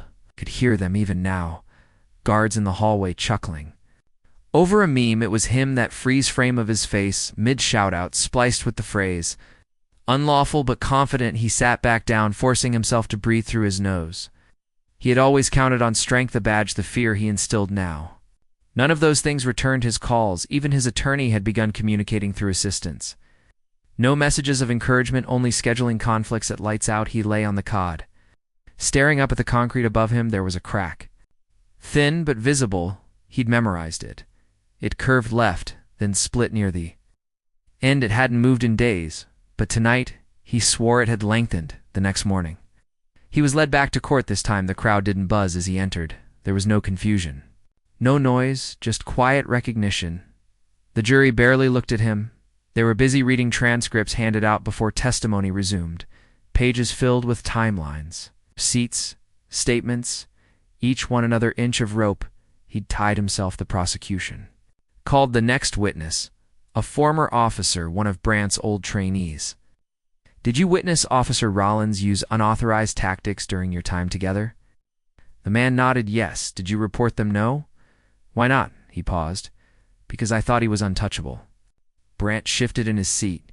His face twitched, but he held his tongue barely. The questioning continued. Did Officer Rollins ever tell you the rules didn't apply to him? He didn't need to. We saw it every day from the corner of the courtroom, Marcus. Watched. No notepad, no gestures, just stillness. Again, he didn't need to crush Brent with questions. Brent was collapsing under the weight of his echoes. His words were coming back, now carried by those who used to repeat them with pride. Turned witness. Turned mirror. Back at the detention center that evening, Brent returned to his cell alone. The door slid shut behind him with a deeper thud than usual, as if the system had spoken not with verdicts but with consequences. That night, the laughter didn't stop. Guards, inmates, even the TV in the common area played a comedy sketch, a parody with the character in uniform, slapping civilians while yelling, "I am the law." The actor wore a wig. Brent's haircut, his mustache. Someone turned up the volume in the dark. Brent curled on the cot, knees, bent jaw, clenched eyes wide open, not from rage, from knowing the mask was gone. The echo chamber had cracked, and the man, who thought he couldn't fall, had finally stopped hearing his voice. Bouncing back, the son, who knocked on the door of inhumanity. The silence that followed Brent's televised collapse didn't bring relief. It brought something colder. It lingered in the cement hallways, soaked into the fibers of his uniform, and clung to the corners of his breath. He was no longer the man who once commanded rooms with a stare and emptied voices with a word. Wait. The world had spoken, and now he waited in the holding cell. He sat, hunched, elbows on knees, fingers twitching without rhythm. The guards didn't address him by name anymore. Just nods. Doors opened with clicks, not calls. The badge that had once preceded him now might as well have been a scarlet letter stitched across his chest. He wasn't a threat anymore. He was inventory. That morning, hours before sentencing, the door buzzed and opened. Marcus Rose stepped inside. No entourage, no briefcase, no FBI windbreaker or theatrical entrance, just him. Brent's head snapped up, his face pale with sleeplessness, twisted into something between a snarl and a smirk. Well, he said, voice rough from disuse. If it isn't the son of the man who ruined me. Marcus didn't respond. He didn't need to. His presence alone unsettled more than 1,000 reporters. He walked forward, unhurried, and took the seat across from him. You here to gloat? Brandt asked, squinting at him like the lighting itself was a betrayal. No, Marcus said flatly. I'm here because the law still allows you one final conversation before judgment. Brent leaned back, mouth curling, and what you want? Closure. Want to look the villain in the eyes and feel righteous. Marcus stared, didn't shift. I've looked at villains before. You're just louder. That struck. Brent's nostrils flared. I kept order. He barked. I held the line while people like you sat behind desks pushing paper. I walked into hellholes so your kind didn't have to. Marcus didn't blink. No, you walked into neighborhoods and called them war zones. You walked into their lives and treated them like threats, and you thought the badge made you untouchable. Brent slammed his fist on the table, metal ringing. I was an officer, a protector. You were a predator, Marcus replied, his voice cutting like wire pulled tight, and the only thing you protected was the illusion that men like you were above consequence. Brent stood trembling with indignation. I was a hero. Marcus didn't rise. His words dropped with more weight than movement could a hero. He said, doesn't slap a 72-year-old man and call it justice. That stopped Brent cold. His knees buckled slightly, and he dropped back into the seat like his legs had betrayed him. He looked away, jaw clenching, eyes glaring, then the anger returned, sharp, ugly. What did you think this would get you? He sneered. You think the world will change because of this trial? You think they'll put your picture on a wall and say that's the one who cleaned up the system? Marcus leaned forward slightly, not aggressive, but direct surgical. I didn't do it to be remembered, he said. I did it so that men like you stop thinking they are the system. Brent breathed hard for the first time. It sounded like fear, not fury. You'll never be done with people like me, he said. Quiet now. You cut off one another grows back. Maybe, Marcus said, but today the cutting starts. Brent slumped back, his shoulders sank, his mouth parted. But no sound came out. There were no more grand speeches, no more slogans wrapped in authority, only air and weight. Marcus stood, Brent didn't. As Marcus moved to the door, Brent managed to whisper, I hope it eats you alive. Marcus stopped, turned halfway. No, he said, it fuels me. He walked out without looking back behind him. Brent sat frozen, surrounded not by enemies, but by the void left when even arrogance finally deserts you. The door clicked shut behind Marcus, but Brent stayed seated, eyes pinned to the space he just occupied, as if it could still absorb the blow that had landed without sound. It wasn't the volume that wounded it. It was the precision the man across from him hadn't flinched, hadn't cursed, hadn't delivered threats, or sought pity. He had simply named Brent for what he was, and in doing so had stripped him of the last illusion he had clung to minutes past or maybe hours' time. It started to distort since the trial began. The certainty Brent once wore like armor was now a shroud, suffocating. Him from within the cell felt smaller. The air tasted different, metallic, bitter, like copper, left too long in the mouth. He tried to stand again, but found himself sitting back down without knowing why. His legs worked. His spine still held, but something fundamental had cracked, not the kind of crack visible on the surface, the deeper kind. The kind that traveled down the marrow, silent and irreversible. The words echoed, a hero doesn't slap a 72-year-old man and call it justice, he had told himself. That line, they don't understand what it's like out there. So many times it had become a mantra now. It sounded pathetic even to him. The truth had been exposed not just to the public or a jury, but to himself, and he hated it worse. He feared it back. In the hallway, Marcus walked with calm purpose. Every step felt final, but not heavy. There was no triumph in his expression, only completion. No adrenaline, no surge of emotion. Just the knowledge that justice, in its most mechanical and unflinching form, had landed where it needed to. He didn't savor Brant's brokenness, he simply acknowledged it. One of the guards nodded as he passed, not in greeting, but in understanding, the kind of look exchanged between professionals who've seen too much, but still choose to believe the system has enough gears that can be turned back into alignment. As he exited into the morning light, a reporter spotted him through the glass doors and made a move forward, microphone half raised. Marcus shook his head once the message was clear. No comment. This wasn't for the media. This was personal and sacred. Back in the cell, Brant finally moved. Slowly, like a man remembering how to exist, he rubbed his hands together, staring at the calluses. Once they had meant strength, now they were just the residue of a past that no longer protected him. He thought of his old unit, the men who used to look up to him, the officers who laughed at his jokes, mirrored his tactics. He'd worn their loyalty like a throne. But where were they now? He knew the answer. Some had turned state's witness, others transferred quietly. A few sent messages. A short cold like severed limbs can't be associated. Good luck, hope it works out. No one had said, I believe you. Not one, and worst of all, deep down, Brent no longer believed himself. Either he leaned forward, elbows on knees, and whispered aloud, as if trying to recover something already lost, and kept order. The words hung in the air, weightless, hollow, a child's plea dressed in authority, but there was no audience left. No badge, no shield, no system whispering back, you did well. Only silence, only the cell, only the distant echo of a son who had spoken with clarity, without rage, without vengeance, just truth. They did it so that men like you stop thinking they are the system. It hadn't been theatrical. There was no roar, no tear, no fist to the sky, just the reckoning. And Brent, former officer, former symbol, former believer in his myth, was left alone, not with regret, but with the more corrosive twin recognition. The courtroom was behind him. This was never About a man, but about a system now. Brent was behind him, the roar of cameras, the public dissection, the vengeance. Everyone assumed he wanted left behind what? Remained was silence, the kind that lived in wood-paneled halls and federal buildings carved. From marble, where justice wasn't screamed, but whispered into policy, Marcus Rowe sat alone at the witness table in the United States. Capitol beneath a seal older than any name spoken in that room, cameras were rolling, lawmakers watched the world.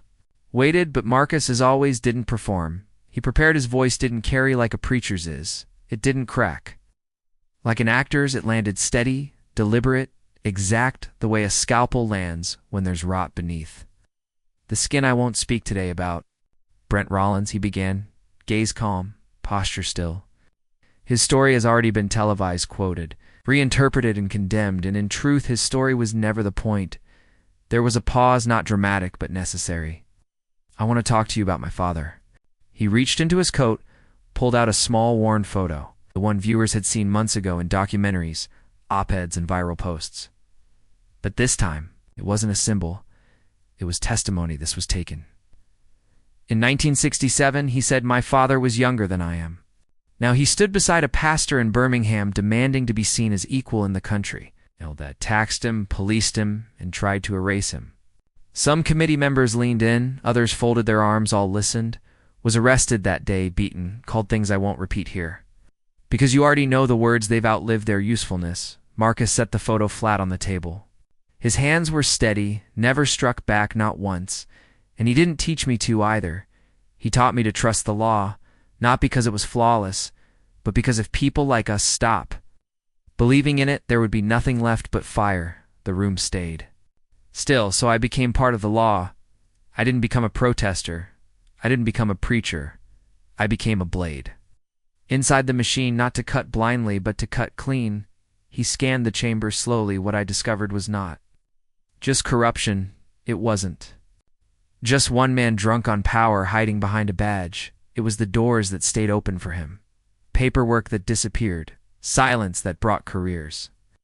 A web of polite rot no one interrupted. He leaned forward, his voice dropping not in volume but in gravity. Let me be clear, this wasn't a story about a racist cop that's too easy, that lets the system off the hook.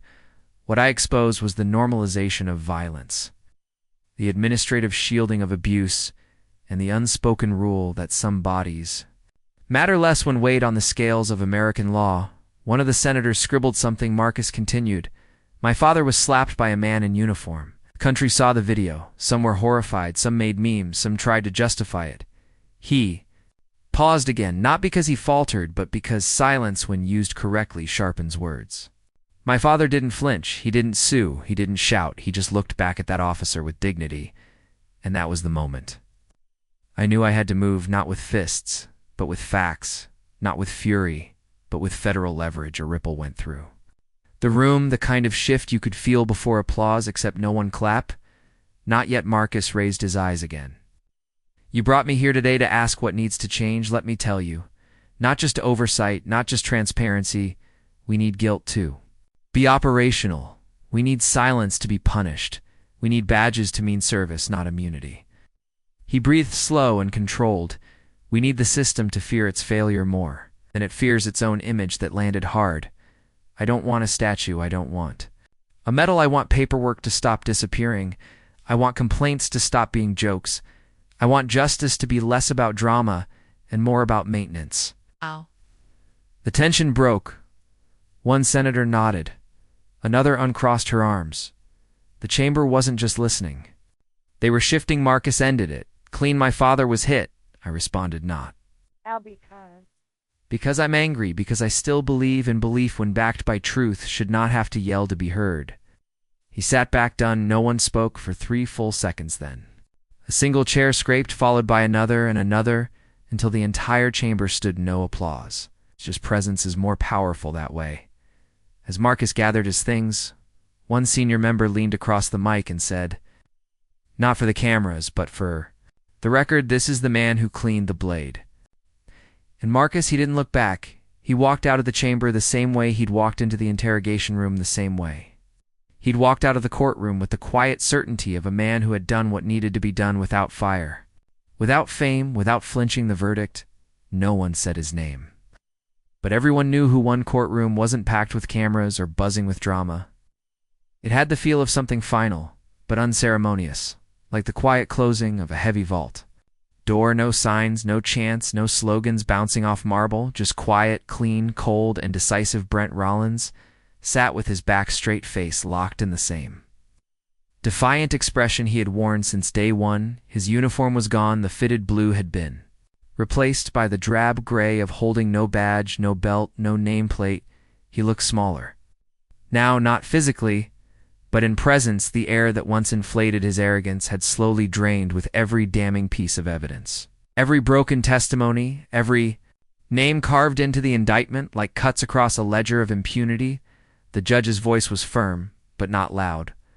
Brent Edward Rollins, this court finds you guilty of 12 counts, including obstruction of justice, abuse of power, excessive use of force, under color of law, and violation of civil rights resulting in bodily harm and death. For these crimes you are hereby sentenced to 25 years in a federal correctional facility. This sentence is non-negotiable. There will be no parole. There was no cheer, no gasp, not even a whisper. The words settled into the room, like dust over a battlefield already silent. Brent's face didn't twitch. He sat like a statue sculpted from defiance and denial, but the cracks showed tiny ones at the edge of his mouth, the hollow press beneath his cheekbones, the way his eyes kept returning to the judge's hands, as if he still expected the verdict to shift, for someone to call a halt, for someone to remember who he used to be. But no one did. The attorneys didn't pat him on the back. His former precinct didn't send anyone. The seat once held by Judge Reed was now occupied by a woman who'd built her career on reform. She didn't speak during sentencing. She didn't have to. Her presence was the system's final reply. Somewhere outside, cameras had begun to click again. The world was already chewing on the outcome, but in the courtroom time moved differently, slower, heavier, and Marcus Rowe was not there. He hadn't shown up for the sentencing. His work had ended the moment the final document was filed. He had said what he needed to say. To Brent, the rest he believed belonged not to him, but to the very system his father once taught him to believe in, and that he had spent every breath proving could still stand if someone was willing to carry it through fire. Still, a photo was taken from across the street. At exactly 9:04 a.m., a news photographer captured Marcus standing alone in the shadow of a statue. No one paid attention to anymore. His suit was plain. His expression is unreadable. He wasn't watching anything in particular, but his gaze was aimed toward the courthouse windows, those same windows through which Brent Rollins had once looked out with a smirk during the preliminary hearings. Marcus didn't move. He didn't wave. He didn't speak to the camera. The photographer uploaded the image later that afternoon without comment, but an editor, recognizing the weight of that silent silhouette, added a caption: "The man who returned justice to its rightful shape." The image didn't trend globally. It wasn't meme-worthy, but it was passed quietly between inboxes, judges, aides, attorneys, and staffers. Those who knew, those who understood what it meant to bend the law without breaking it, to strike without bloodlust, to dismantle power without becoming the monster it once served. Back in his office, Marcus cleaned out his temporary desk. The task force had been dissolved that morning. Files, archived evidence, sealed. All loose ends are bound with federal tape. He closed the final folder, case 519C, and placed it in the outgoing tray. He didn't sigh, didn't reflect aloud. He simply glanced at the wall where a photo of his father used to hang during the investigation. He'd taken it down the day the arrest went through. Now in its place was a blank pin board, clean, ready for whatever came next across the city. Brant was being led in cuffs through an underground tunnel that smelled like bleach and resignation. The agents escorting him didn't speak. He tried once to make a joke, federal justice, but the feds are proud of themselves today. No one replied. His voice fell into the sterile air like a coin into an empty well. The transport van took him to a processing center outside the city where a new ID number replaced his name. A small barcode was printed on a wristband he couldn't remove. No press was there, no handshake, no salvation. Meanwhile, in a quiet government building, a young intern was asked to print and summarize the case findings. For internal circulation, she read the report, read Marcus's name, highlighted it, and wrote a small note at the top of her. Memo Justice executed without vengeance. Later that week, a column appeared on the back page of a legal review journal written by a retired judge. It didn't mention Brent by name. It didn't glorify Marcus. It simply posed a question: what happens when? The law is wielded not to punish but to protect those it once failed. There was no answer printed beneath it. None was needed. That was the power of what had just occurred. A story that didn't scream a justice. It didn't gloat a man who didn't need to sit in court to make the walls feel his presence. Brent Rollins had been sentenced, but Marcus Rowe had delivered something rarer than punishment. He had forced the mirror back into the hands of the institution itself, and for once it didn't shatter it, simply stared back. There was no press conference, no public medal, no framed plaque. What came instead was subtler, heavier policy.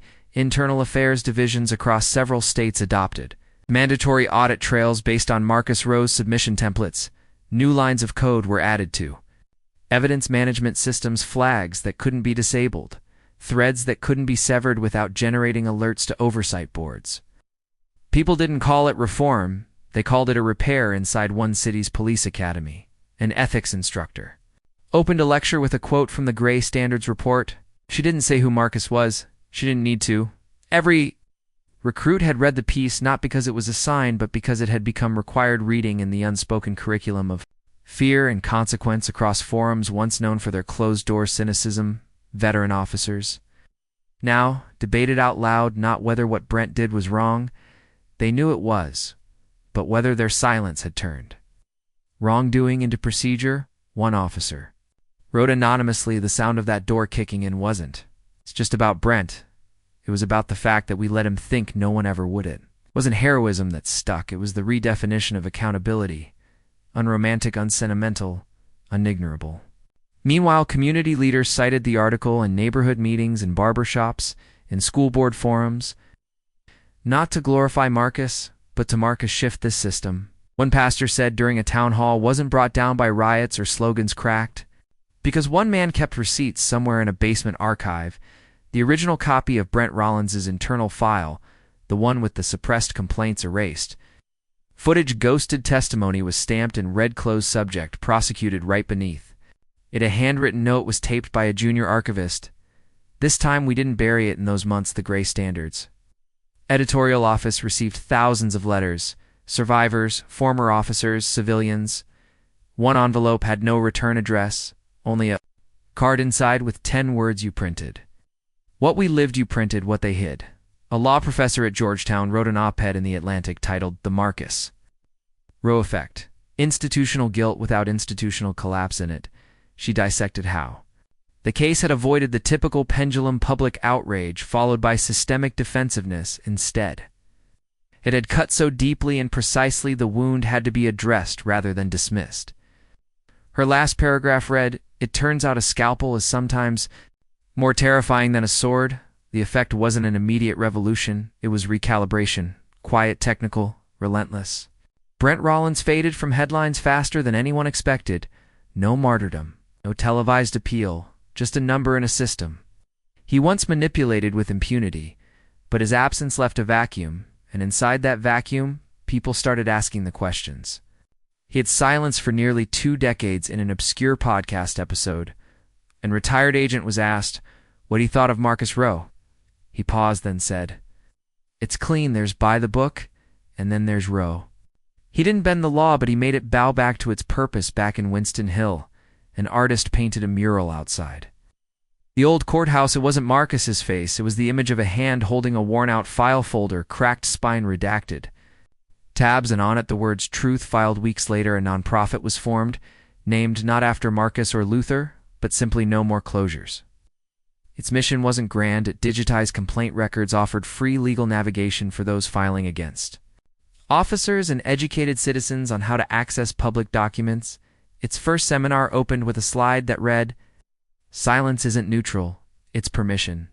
And Marcus, he didn't speak to the press, he declined interviews, he declined panels, but the silence didn't feel evasive anymore. It felt deliberate, like the silence of someone who had no more to prove, no more to explain, no appetite for legacy. Just room to breathe. He was seen once, months later, at a federal transparency symposium. Sitting in the back row, not listed as a speaker, not invited to the panel, just observing someone snapped a photo, the caption didn't even name him, it read. Man, watching the room that once refused to look back. That was the final blow, the cultural shift not made of applause but of acknowledgement.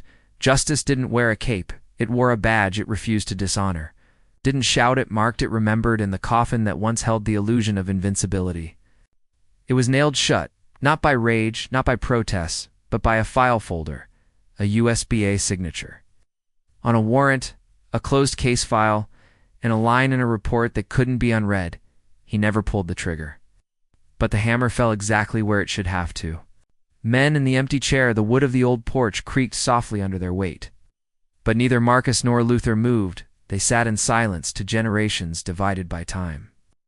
But stitched together by something stronger than blood, resolve, the sun was beginning its slow descent, bleeding gold across the sky and throwing long shadows that stretched like quiet memories across the lawn. The house behind them, modest and square, stood still, as if holding its breath on the table between them.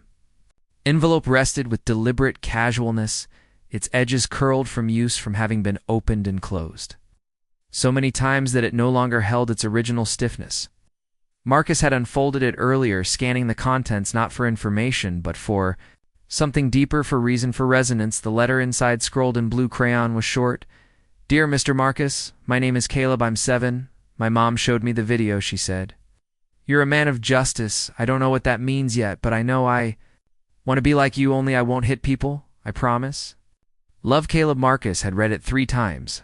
Not because he needed to, but because it disarmed him in a way. Courtrooms and confessions. Never could a child's clarity had managed what months of procedural justice hadn't it reached the part of him. Still human, still vulnerable, the part that reminded him of why he had started this path in the first place. Luther hadn't said much when Marcus handed him the letter.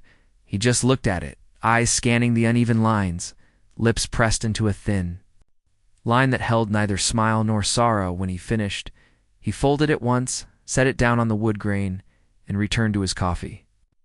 They hadn't spoken since, but the silence between these two wasn't absent, it was punctuation. The rocking chairs moved slowly back and forth, not in rhythm, but in understanding. The porch, once a place for escape from heat and noise, now served as a front row seat to the aftermath of justice. Messy, unglamorous, real. Marcus watched the sky without really seeing it. His thoughts were not forward-facing. They were reflective, the tribunal, the evidence. The sentence, all of it felt like sharp instruments in careful hands. But now, those instruments were down, and what remained wasn't a celebration. It was stillness.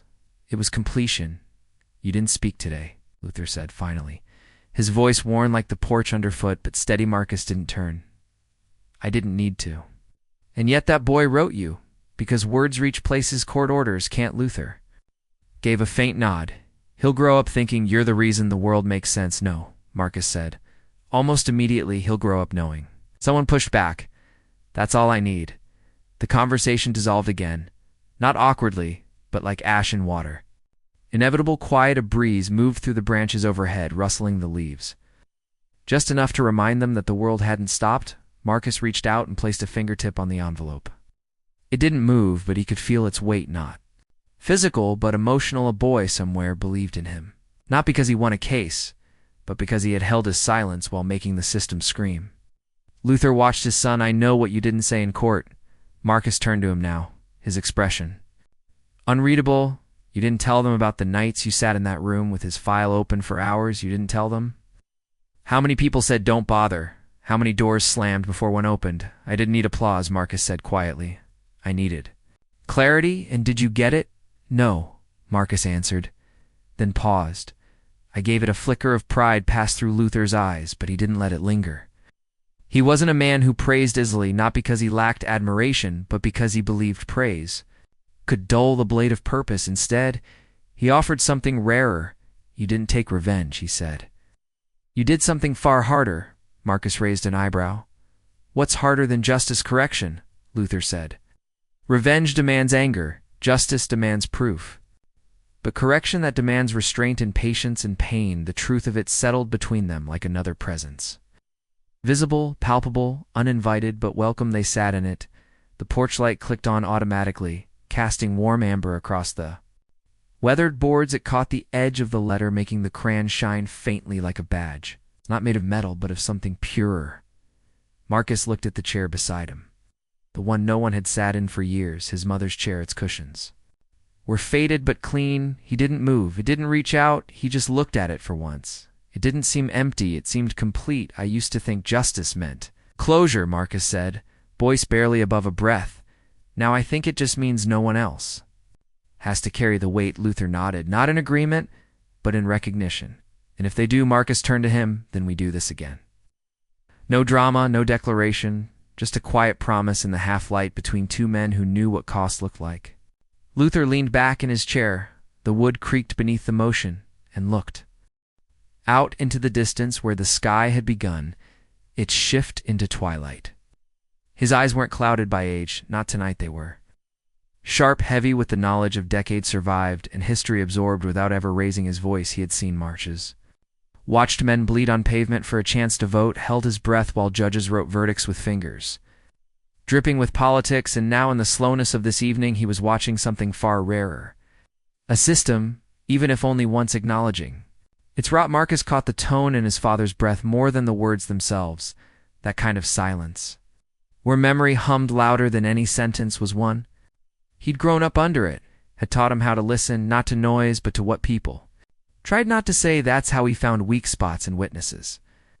That's how he cracked Brent Rollins. He hadn't expected it would also teach him how to heal, you know, Luther said finally, voice low. There was a time I thought none of this mattered, Marcus. Didn't interrupt. They'd knock us down, and we'd get back up. Sure. But I kept asking myself for what? For another boot tomorrow? For another headline that fades in a week? Marcus's hands rested on his knees. He waited.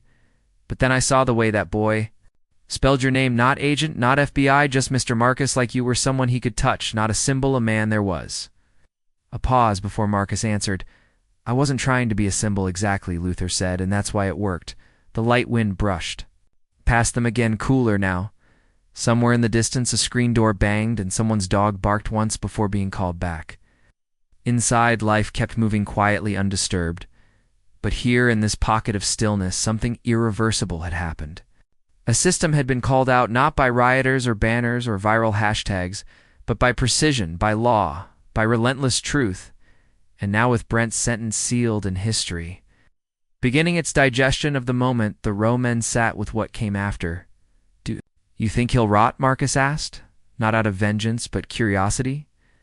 Luther didn't answer right away. He took a sip of cold coffee, set the cup down without a sound. No, he said eventually, men like him don't rot. They calcify, harden, they blame everyone else until they become stone, and stone doesn't break, it just sinks. Marcus thought about that, thought about Brent's face as the sentence was read aloud. It wasn't anger that consumed him, nor shame, it was confusion, the disbelief that a world once tilted in his favor could dare to correct itself. That disbelief had cracked something inside him, but Luther was right, it hadn't shattered him. It had simply turned him to stone.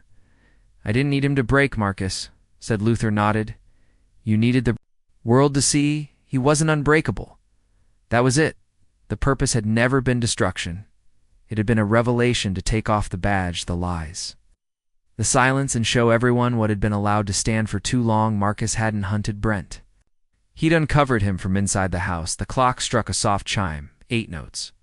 Slow measured time was calling gently to remind them that night was falling. Neither man moved. There was nothing urgent. Oh no. Deadlines, no courtrooms, no press. Briefings, just breathe, just presence.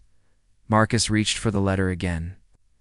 Caleb's crayon had smudged slightly at the edges. The blue turned faintly green under the porch light. He wrote this, not knowing what I did, Marcus said. About he knew why you did it, Luther replied, and that's enough. It was strange. Marcus thought how something so heavy could be so quiet the whole storm. Videos, trials, protests, verdicts had screamed through the country like a siren, but in the aftermath, the most powerful moment was this. A boy writing a letter, and 2 men sitting with it. Nothing more, nothing less. The porch light buzzed faintly above them, casting a dim cone that made their shadows long across the wooden floorboards. Marcus sat forward now, elbows On his knees, the letter still clutched in his hand like it meant more than evidence ever could, Luther watched. And not with pride, that word was too small, but with a steady recognition of what the boy he raised had. It's become not a hammer, not a martyr, but a scalpel, and when the time came, Marcus had cut clean. Have you ever thought about leaving it? Luther asked, voice quieter than the wind, the bureau. Marcus asked. Luther nodded. Marcus paused, jaw flexing once, then twice every day and every day. I don't. The answer wasn't noble. It wasn't painted in justice or duty or hope. It was simple like all hard truths.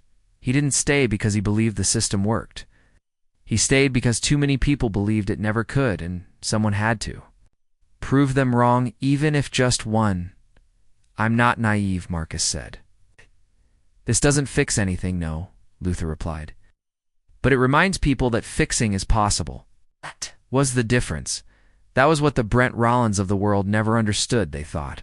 Silence meant consent, that endurance meant defeat, but sometimes silence was just waiting and endurance. Was the strategy the system hadn't cracked open because of rage or noise it had yielded? Because someone had the patience to outlast its lies? And the precision to reveal them one at a time? The chair next to Luther creaked again as he shifted his weight. You know what scares men like Brent? He said.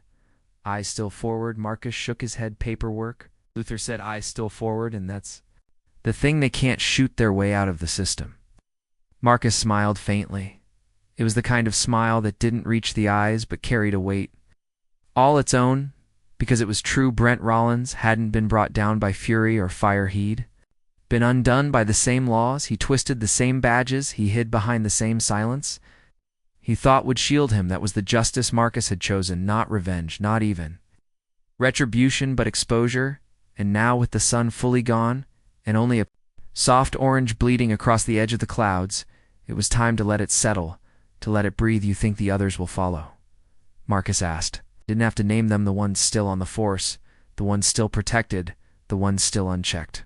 Luther exhaled slowly. Some will dig deeper, some will run, but a few will sweat. And that's enough, Marcus asked. Luther nodded once. For tonight, they said nothing more. For a long time, the kind of quiet that didn't ask to be filled, the kind of silence earned only after a war, when the last shot is fired, and both sides retreat into memory, when Marcus finally stood the boards under his feet. Didn't creak. Even the house seemed to understand the weight of the moment. He placed the folded letter on the table beside his father, adjusted his collar, and looked toward the gravel road. Tell Mom I said goodnight, said Luther. Gave him a look. She's been gone 5 years. I know, Marcus said. She still listens. And with that, he walked off the porch and into the darkness. Not rushed, not hesitant, just calm, controlled, the way a man walks when he's no longer carrying vengeance but something heavier, clarity. The next morning, the chair on the porch sat empty, not abandoned, just unnecessary. Luther had folded the letter neatly, placed it back in its envelope, and set it on the mantel inside. It wasn't nostalgia that made him keep it. It was evidence that, even if the system hadn't healed, it had for once bled in the right direction. He sat by the window with a cup of black coffee, eyes tracing the line where sky met trees somewhere. Out there, Marcus was already back in Washington. The machine hadn't stopped. It wouldn't, but now there was a fracture in it, and through that crack light could crawl, and a quiet knock came at the door. It wasn't the press it. It wasn't noise. It was a girl, no more than 10, blonde, pale freckles, holding a sketchbook like a shield. And a courage that didn't fit her size. Luther opened the door slowly. Are you Marcus's dad? He looked down. Yes. He extended the sketchbook. It was open to a page, hand-drawn figure, and a suit. Marcus unmistakably, with a badge in one hand and a gavel in the other. Not dramatic, not perfect, but unmistakably proud. I want to be like him, she said, but I won't need to hit anyone. Luther didn't smile. He didn't need to. He simply nodded and said, good start there. The girl turned and left without waiting for praise. She didn't need it. She had already seen what it looked like to do the right thing when no one was cheering inside. Luther sat back in his chair. The old wood creaked beneath him, a sound that now felt earned, not tired. Across the room, the news played with the volume low. They were still dissecting Brent Rollins' convictions, still arguing whether justice had been served or was performative, still throwing headlines at walls to see what would stick. but Marcus wasn't in any of them. No comment, no spotlight, no interviews. He wasn't the headline, he was the correction. Outside, the wind picked up, leaves swirled around the porch. Where the girl had stood, the sun hit the wood just right, casting the shadow of the empty chair long and defined across the floorboards. It looked like someone had just left, or maybe like someone never left at all. Legacy doesn't always come with applause. Sometimes it's the absence of what used to be. Broken, sometimes it's a chair no one needs to sit in anymore. Sometimes it's a father who doesn't have to tell his son he's proud because the world already knows.